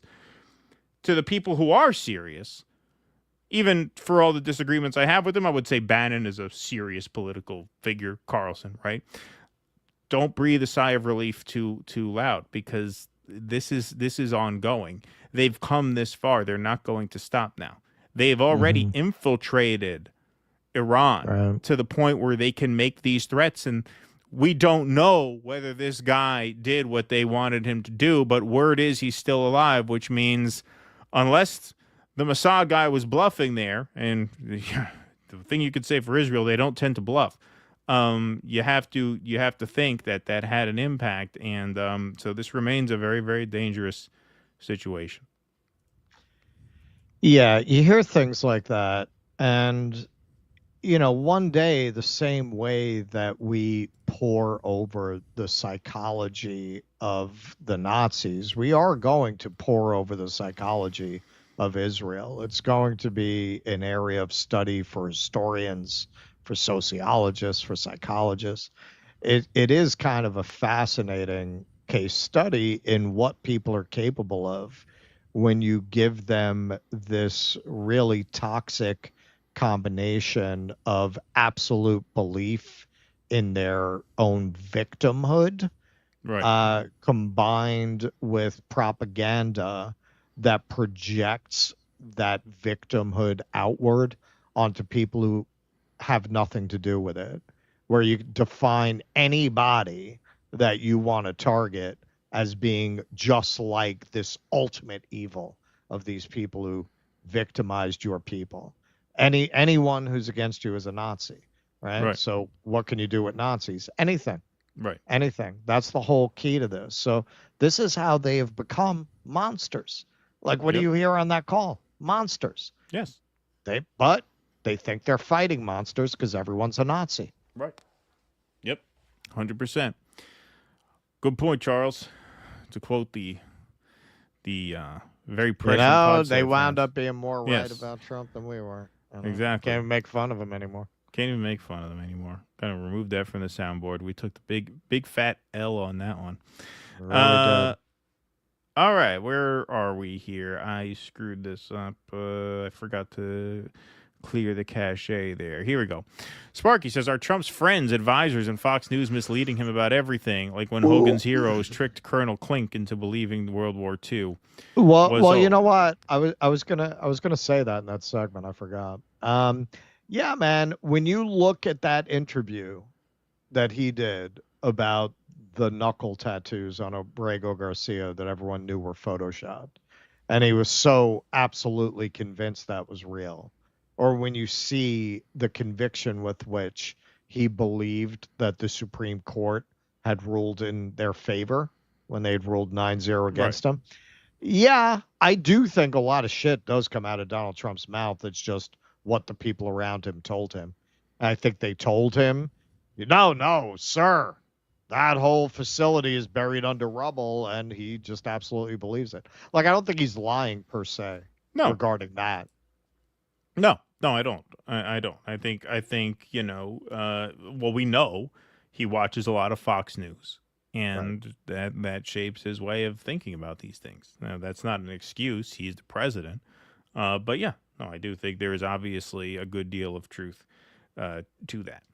I don't think that but for Fox News, he would turn on Israel and become a, crusader for peace. No, I don't think so. But he is definitely very impressionable. And yes, Fox News and that ecosystem makes a big impression. Andy Gardner says, wait a second, this ain't the Vanguard election coverage. This is some sort of sick joke. Thank you, Andy Gardner. The biggest loads I've ever seen. Sound drop, please. Yeah, there we go. That'd be a good one. Yes. It's nice to hear President Trump publicly express his unhappiness with Israel, even though it probably means as much as anything else he says publicly. Yeah, exactly. Look, the fact of the matter is, this was a massive blunder that's going to make Iran more likely to develop a more covert nuclear program faster, and that the reaction to that is going to be more violence and more instability. It was a massive L. Like, there's just no framing it. What message? And this didn't start with Trump. The way that Gaddafi ended up. We have clearly sent the message to the entire world. The only way you can be safe from the United States is to develop a nuclear weapon. Exactly. And don't even bother to negotiate. It means nothing. Exactly. Eric Suarez, I think Trump is just pretending to be upset at Netanyahu to show MAGA he is not a puppet and get the support that he has been losing. Certainly possible. Absolutely. Eric Torres, 100% Keaton. Thank you, Eric Torres. Appreciate that. Keaton, Norm Finkelstein as a Georgia politician voice, please. That could be the new right-wing Mandela we desperately need. Rest in peace, Michael Brooks. Thank you for that, J. Bell. So Norm Finkelstein as a Georgia politician voice. All right, I got to workshop that a little bit. That's tough. That's hard. That is hard. I got to workshop that a little bit. I'll get back to you. Thank you for your attention to this matter. Didn't Pakistan already nominate Trump for the Nobel Peace Prize, mediating peace with India to piss them off, since India knows the Pakistan-based terrorist attack was ordered by Trump's CIA? Apparently, that nomination was withdrawn. Oh, okay. I didn't even hear about that. Yes. Yeah, guys, just got back from Disney on a Monday. Most attractions have a 5-minute wait time. The Vision of the Future ride felt like a trip to the past. Interesting. This is what I'm hearing. This is what I'm hearing anecdotally right now, but a lot of the Disney Watch kind of sites are reporting exactly that it's like a ghost town. Where's Scale Russell? No pizza bola for mayor. I'm outraged. That's right. Corey Giles, thanks for the $50 super sticker. Thank you, Corey Giles. Appreciate that. Appreciate that very much, my friend. Thank you. Sparky says, I think I'll go on a long Disney to cause for a short squeeze just to show Russell what kind of a friend I really am. Thank you for that, Sparky. Appreciate that. Russell's Peasant Mind saying, my lords, breaking news. According to an anonymous source, Miriam's toys are so girthy, Trump can now easily pass an egg test. There you go. Thank you, Russell's Peasant Mind. Appreciate that. Please watch the music video Trump just tweeted. It says, bomb Iran and stone people in mosques. Absolutely shameful. Is that true? Did he just do that? Wow. Well, that'll be something for Thursday. That's it. That's crazy. That sounds like him. Yeah, doesn't really surprise me. Doesn't President Trump have a clue Fox News is controlled opposition who writes their fake news specifically to mislead Trump? Does Trump realize virtually no one else watches Fox News anyway? Well, no, I think they are they're not really controlled opposition. They're one and the same. Like, yeah, they feed him information, but they're feeding him the information that confirms his biases. Like, his agenda is, at the end of the day, the Fox News agenda. They're just, if anything, shaping the information in ways that he can then regurgitate to the public, right? Yeah. But it's not like they're at odds with each other. Notice how Trump's press crew has people placating that role as Biden's press crew. Different Play people. acting. Play acting, sorry. Different people, same bullshit. Thank you, Sparky. The IAEA, I think it's IAEA, has as much credibility as the ICC, and it's nil. Thank you, Vilma. Appreciate that. All right, folks, we got one more segment on the night, and then we will read the rest of these chats, and then we are out of here. We will give you a final checkup on the mayor's race numbers, but now we're at the point where the counting is pretty static. So we are now at 91% in 43.5 to 36.4. So nothing big to report there. Zoran still crushed it. Crushed it. Crushing it. Crushing it. Okay, so look, I know a lot of us consider Pam Bondi a really credible attorney general. And you're going to be very surprised to hear that some of what she said about Abrego Garcia, when under massive pressure and lawsuits, they decided to bring him back to the United States to charge him. Some of what she said might not have been true. Might not have been true. Let's take a look at what she said about him. Conspiracy to commit alien smuggling in violation of Title 8 U.S.C. 1324. We want to thank President Bukele for agreeing to return Abrego Garcia to the United States. Our government presented El Salvador with an arrest warrant, and they agreed to return him to our country. We're grateful to President Bukele for agreeing to return him to our country to face these very serious charges. This is what American justice looks like. Upon completion of his sentence, we anticipate he will be returned to his home country of El Salvador. The grand jury found that over the past 9 years, Abrego Garcia has played a significant role in an alien smuggling ring. They found this was his full-time job, not a contractor. He was a smuggler of humans and children and women. He made over 100 trips, the grand jury found, smuggling people throughout our country. MS-13 members, violent gang, terrorist organization members throughout our country. Okay. All right. Okay. So at the time, being black as a vibe, put this out. Y'all notice this is the very first time this has been mentioned about this man? They literally had the president holding up fake screenshots of gang tattoos related to this man. And remember, the person there at the podium in this video is the same person that told us the Epstein files are sitting on my desk being prepared for release. Very well said. Spitfire here, and this was typical of a lot of the MAGA reactions.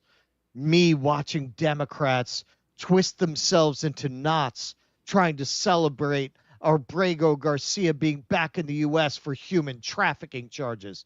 Be careful what you ask for. Here's your due process, bitches. Well, thank you very much for due process. And you know what happens with due process? You air out the evidence. And with a crew of criminals, clowns, and incompetents like this, you know, there's a better than even chance the evidence is not going to hold up, especially when they seem to have been scrambling to find evidence to justify a deportation that they themselves admitted was a mistake. Right. You're kind of building this case in reverse order. Reverse. And it's called inductive reasoning. Right. Inductive reasoning. You've already drawn the conclusion. Now you have to find the evidence. Right. Judge orders Salvadoran man released on smuggling charges. Now, this is Glenn Thrush put this out. It's worth reading some of the judge's order. Thrush here says, you almost never see a judicial dunk on DOJ like the denunciation of the government's charges against Abrego Garcia. The allegations against him border on physical impossibility. The magistrate wrote, I can't believe Bondi did us like that. Take down the, thank you. The court gives little weight to this hearsay testimony. Double hearsay through Specia agent Joseph's testimony of the first male cooperator, a two-time previously deported felon and acknowledged ringleader of a human smuggling operation, who has now obtained for himself an early release from federal prison and delay of a sixth deportation by providing information to the government. Well, that sounds like a guy who hasn't been completely incentivized to make shit up. Did they explain to the grand jury when they presented this evidence what this person was getting in return for their testimony? Probably not. Nor do the hearsay statements of the second male cooperator on this issue fare any better, as his requested release from jail and delay of another deportation depends on providing information the government finds useful. Even without discounting the weight of the testimony of the first and second male cooperators for the multiple layers of hearsay, their testimony and statements defy common sense. Both male cooperators stated that, other than 3 or 4 trips total without his children, Abrego typically took his children with him during the alleged smuggling trips from Maryland to Houston and back, some 2,900 miles round trip, as often as 3 or 4 times per week. The sheer number of hours that would be required to maintain this schedule, which would consistently be more than 120 hours per week of driving time, approach physical impossibility. For that additional reason, the court finds that the statements of the first and second male cooperators are not reliable to establish that this case involves, quote, a minor victim. Are you telling me that the Trump administration grabbed a couple of people who are actually guilty of what Abrego Garcia is being accused of by them and decided to set free actual human traffickers in order to save face on this enormous fuck up? Are you telling me they're setting loose human traffickers in order to frame somebody as one? Not these guys. Not these guys. Never. They'd never do something like that. That's pretty insane. That's a judge wrote that. Yes. That's not that's not a fake news journalist. That's a judge. Yes. That's not good. Believe me, not good. Not good. In a sharp rebuke to the Justice Department, a federal judge said on Sunday that Kilmer Armando Abrego Garcia should be freed from criminal custody as he awaits trial on smuggling charges after his wrongful deportation to El Salvador and return to the United States.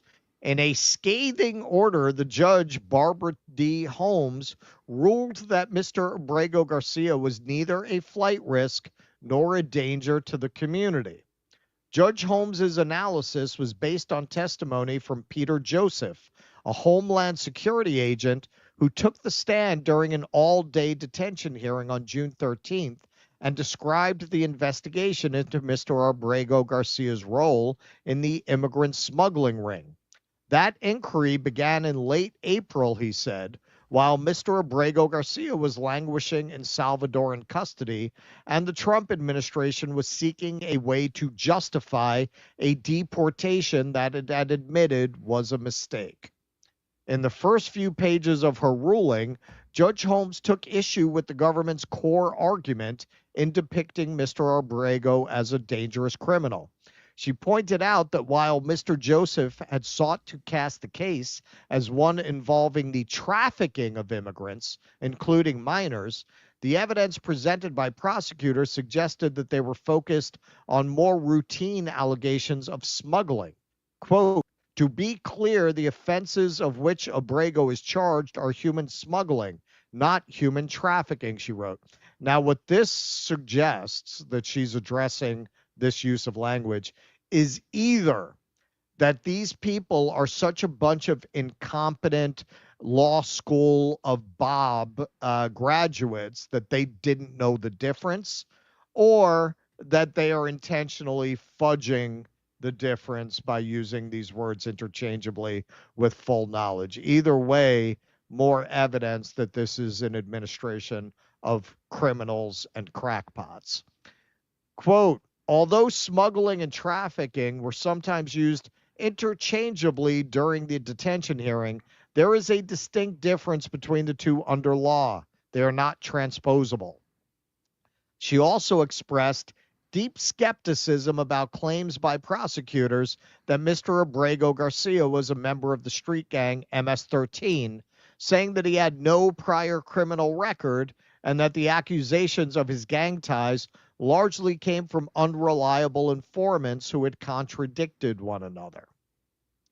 Quote, the government alleges that Abrego is a longtime, well-known member of MS-13, Judge Holmes wrote, adding, but Abrego has no reported criminal history of any kind, and his reputed gang membership is contradicted by the government's own evidence, unquote.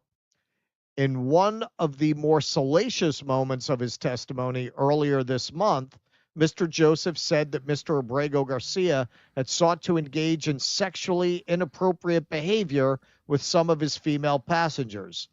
In her ruling freeing Mr. Abrego Garcia, the judge pushed back forcefully against these accusations, saying she gave no weight to this evidence.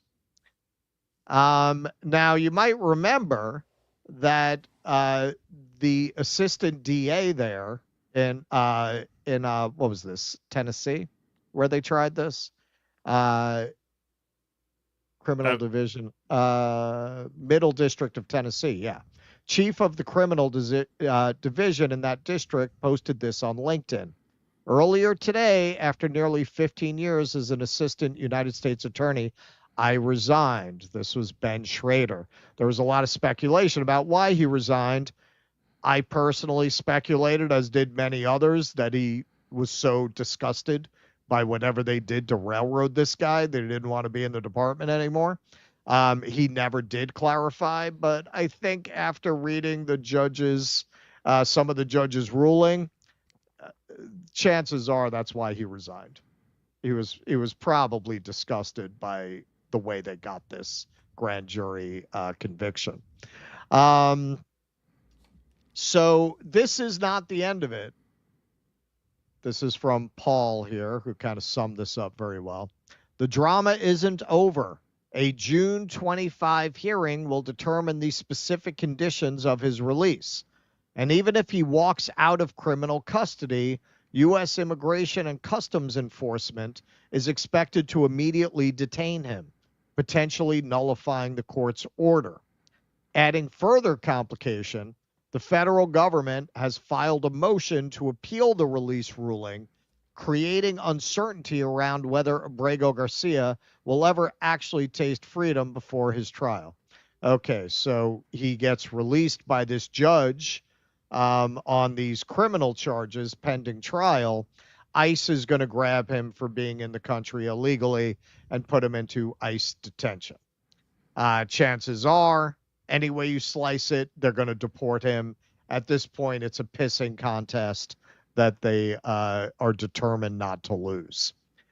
Okay, so this is a really great example of how people fuck with the heads of their followers on X and other social media platforms. Okay, so what they developed early on is Maryland Dad and Maryland Man would be a kind of code.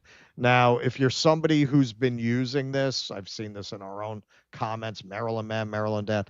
All right, so this is to appeal to people who have a broken brain, who are lonely, who spend too much time on social media, who don't have much of a social life, in order to make them feel like they're part of something by being in the know on this code and regurgitating it on their own. I want to ask you if you're one of those people, and I know this subject draws in a lot of these people, so I know we will get a lot of people like that watching this video.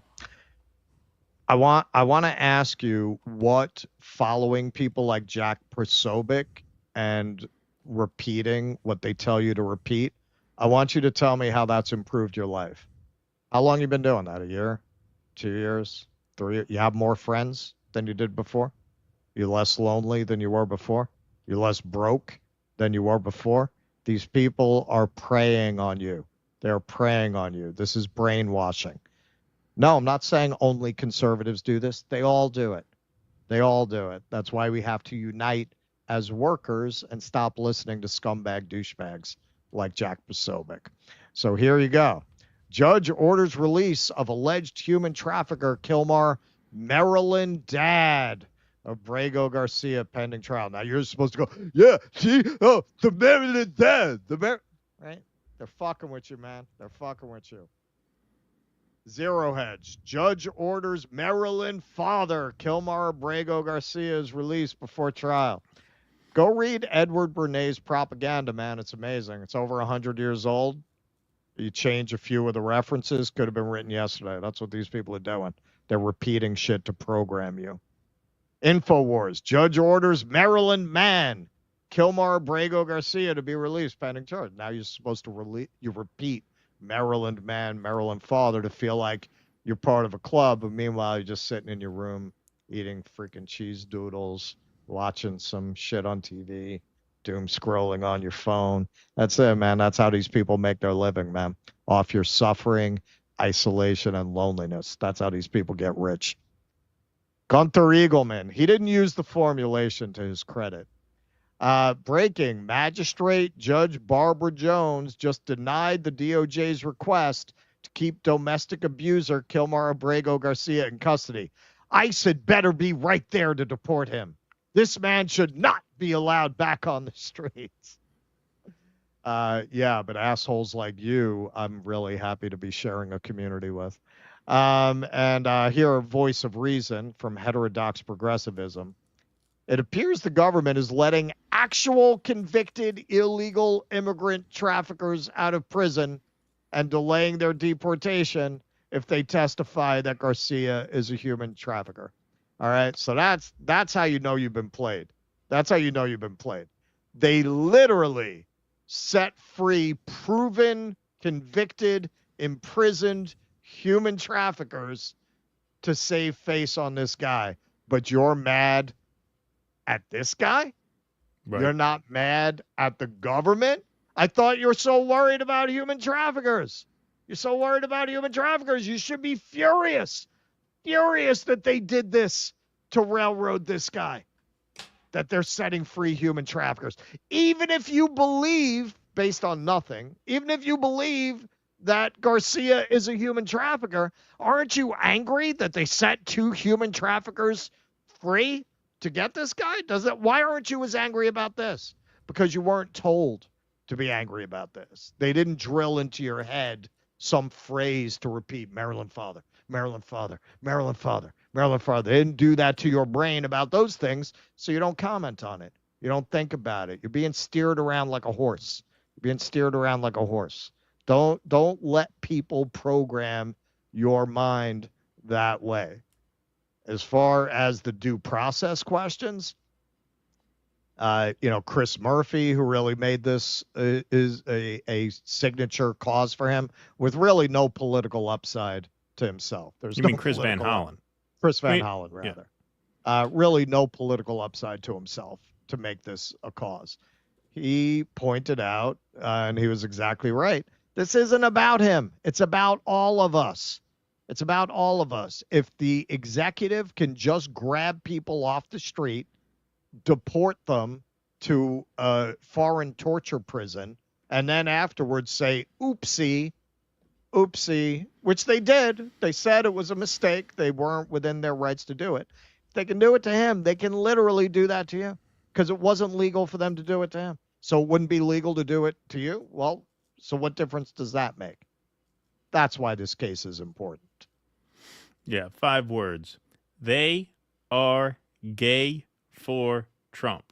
That is what explains Jack Posobiec and all of them. That's absolutely what it is. And they, they prey upon the fact that, yes, everything you said about their followers is true. And this has fed a romantic love for Donald Trump, which is why, they will not be mad that they actually released human traffickers in order to build a case again about this guy, because it's all about getting a political win for the dear leader. It's all about vindicating the dear leader.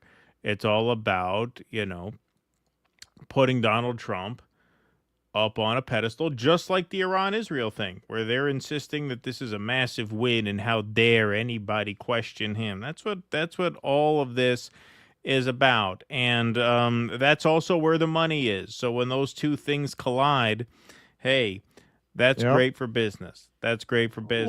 Well, and it seems also, like, you read what the judge wrote about this,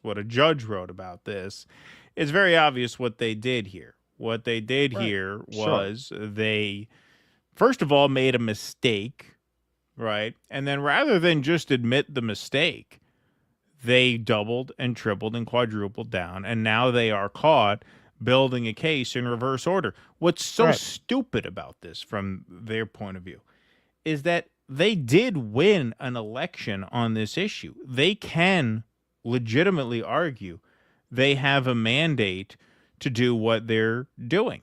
And I don't say that because I support what they're doing. I say that because I know how to read polling and I know how to read election results. If they had the humility to just say, you know what, this was an administrative error and therefore we're going to correct it and we're going to do right by this man and give him the due process that he deserves, at which case they wouldn't have had to tie themselves in knots to try and build a case against him because they would have started out with just showing some humility. That would have made this deportation effort much more popular. It would have made it much more popular if the average person can see, hey, you know what? They're doing it responsibly. Instead, they quadrupled down, and now their numbers on this issue are underwater. It's still their strongest issue, but they're underwater. And so it is just such hubris and such arrogance to execute it this way. Obviously, it's completely amoral as well. But on top of that, it doesn't even make political sense. All you have to do is convince people you're going to do this in a responsible way, and you had the public on your side. You won the election on this issue.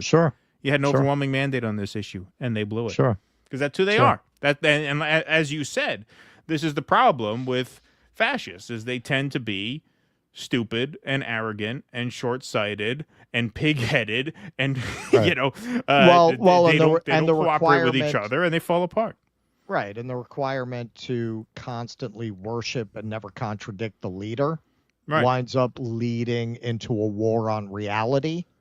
And when you go to war with reality, reality always wins. Yep, that is correct. That is correct. All right, folks. Well, we are going to read the rest of our Super Chats and Rumble Rants, and then we are going to close the lights on this stream. Zoran Mamdani being the huge winner tonight. What a night. What a historic night for New York City. Noah Goop, one of my mom's students, is Iranian. She was on Zoom with her friend when she got killed in an airstrike. Jesus. Oh, that's horrible. Jesus, that is horrible. Ugh, wow. The government is going to make alligator people out of the immigrants, says Eric Rousseau. Dedamod says, can Greenland legally bomb us? Greenland. That's right. Got to worry about that. At this point, probably. P. Walker, how do we know the Iranian nuclear program was destroyed? We asked our Magic 8-Ball spokesperson, Carolyn Levitt. Yeah, exactly. To curry favor with we Trump. don't agree. That's right. Yeah, we don't agree. They're losers. They're losers. Does that mean? Yeah. To curry favor with Trump, Disney's going to remake the ending of Star Wars where Luke shoots into the Death Star with no explosion and then cut to a Trump tweet. The Death Star was totally obliterated. That's right. Thank you. Soccer Papa says if Mamdani becomes the mayor, he should swear in his father's book in Muslim Bad, Muslim America, the Cold War, and the Roots of Terror. It's a brilliant must-read book. Thank you, Soccer Papa. Appreciate that very much. And you notice that report plays right into Israel's hands. Thank you, Jack in a Box. Soccer Papa says, Good Muslim, Bad Muslim, America, the Cold War, and the Roots of Terror by Mahmoud Mamdani. Thank you, Soccer Papa.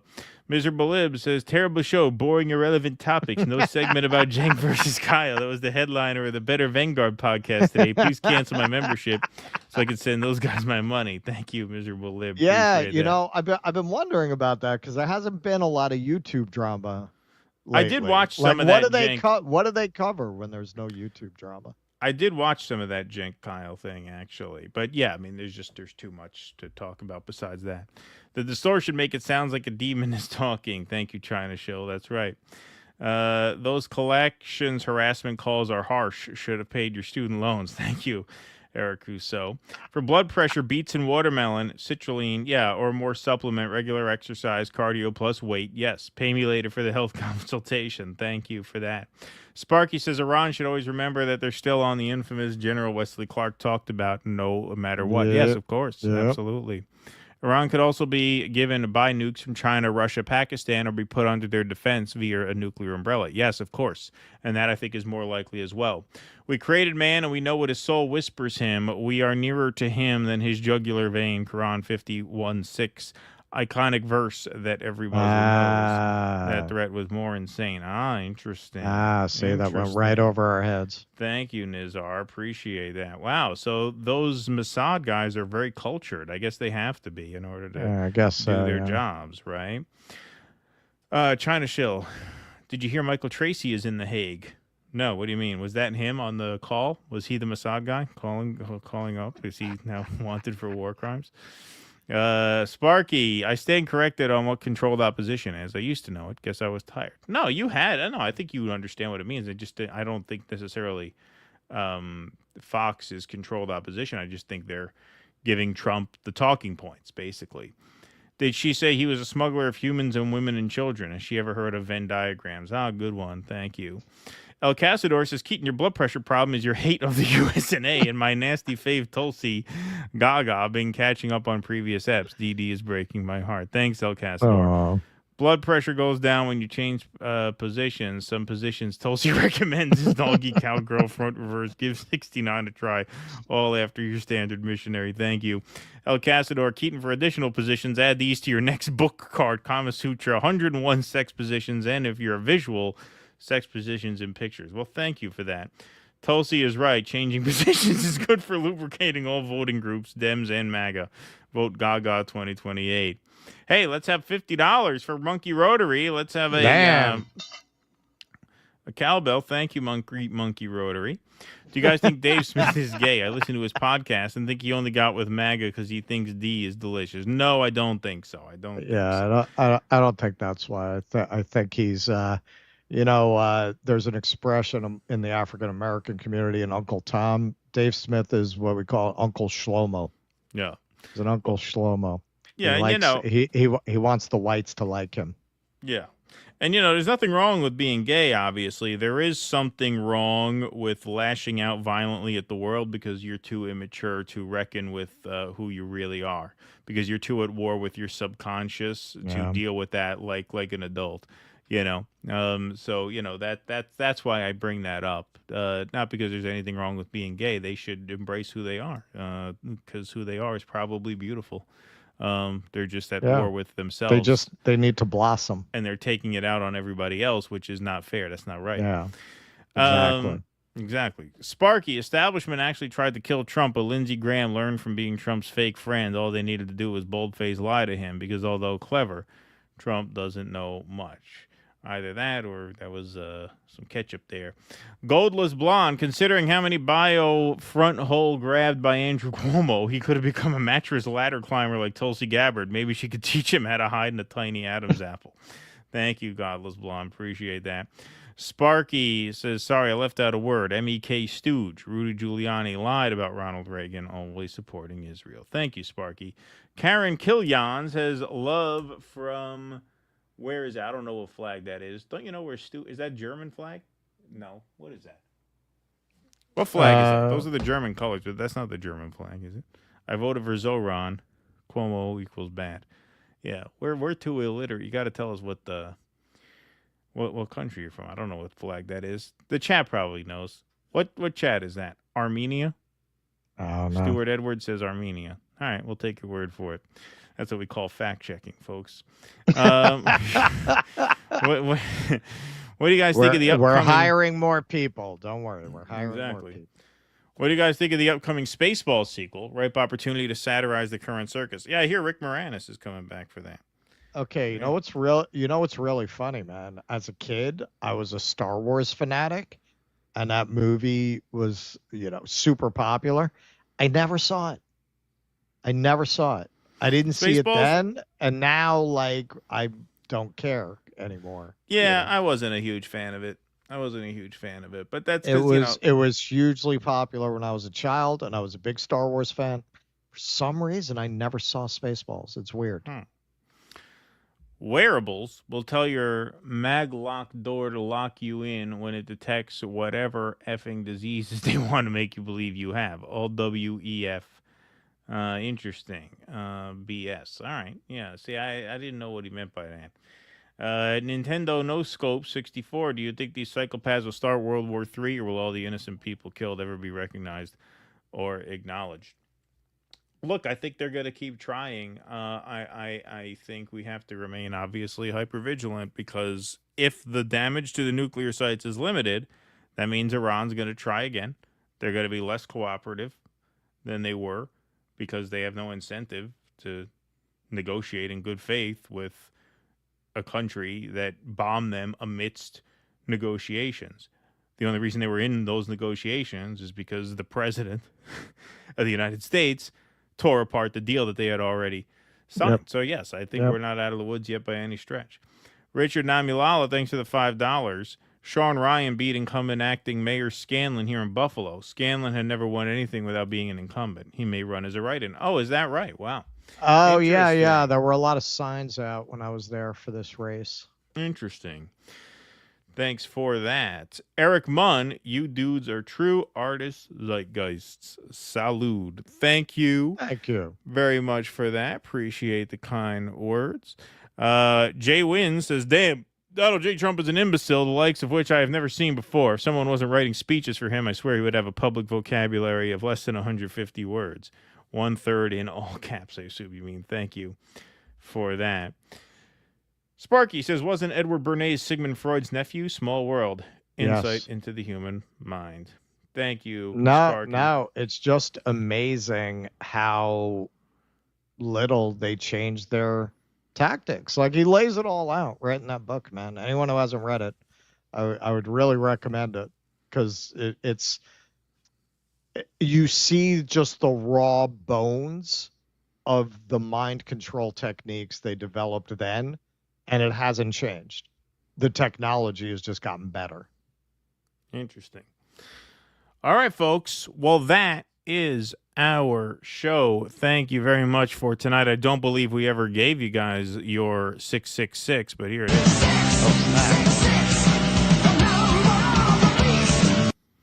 There you go.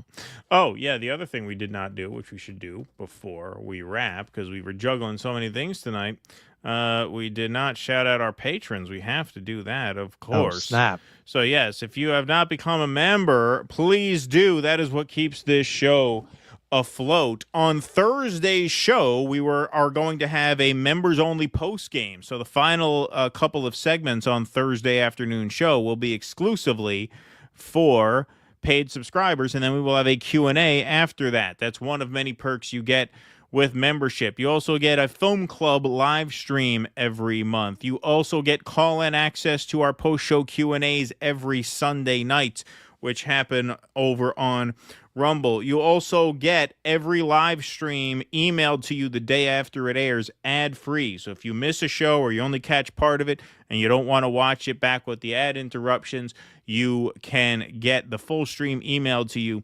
ad-free the day after the show airs by becoming a member. So those are the perks. In addition to, of course, your name up in lights here on the patron scroll. The members are the heart and soul of the show. You guys are the backbone of the project. We absolutely could not do this show without you. So thank you all very, very much for your support.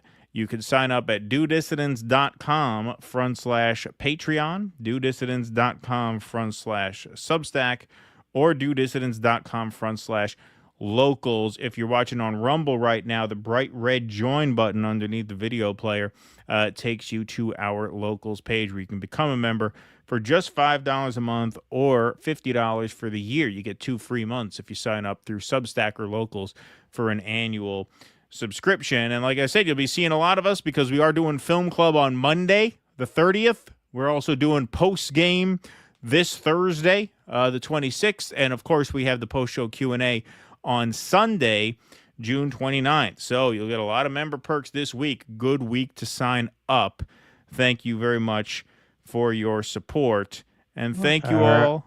Go ahead. Final report, 95% of precincts in, 44 rank Mamdani, 36% Cuomo, 11 Brad Lander. The papers are conceding that Mamdani has apparently won the race. But Cuomo has already petitioned to be on the general election ballot in November, running on an independent line. Now, that doesn't mean he'll follow through, but he already did the paperwork so that he'll be on the ballot. Yeah, leaving the option open. We knew that was going to happen. No big surprise there, but a huge historic night for New York City and for America, really. I mean, the fact that he pulled this off is pretty indicative. In the Zionist homeworld. Yes, that the times they are a-changing, indeed. Well, folks, what a night. What a historic night. So glad we decided to broadcast these results live with you all. Thank you very much for tuning in and for staying up with us. It's midnight on a Tuesday, so please get some rest, get some sleep. Misty Winston is live at 8 p.m. tomorrow on our Rumble channel. Please go follow us on Rumble. DoDissidents.com/Rumble takes you to this live stream where you can smash that follow button so you catch Misty's show tomorrow at 8 p.m. Eastern. She is live with the great Dave DeCamp of antiwar.com, who talk about a great week to have Dave on. That is going to be a great show tomorrow, so make sure that you tune in for that. And then we will see you on Thursday. Our friend Shama Sawant is going to come and drop by for a couple segments at the top of Thursday's show for an update on her campaign and this near miss World War III with Iran. So we got plenty of fun stuff coming up this week. Thank you all very, very much for being here tonight. Appreciate seeing you guys as always. We'll see you at 8 p.m. tomorrow for the Misty Winston Show on Rumble, and then back here Thursday at noon. Until we see you again, thanks again for being here tonight. Be safe and be well. Courage! Please clap.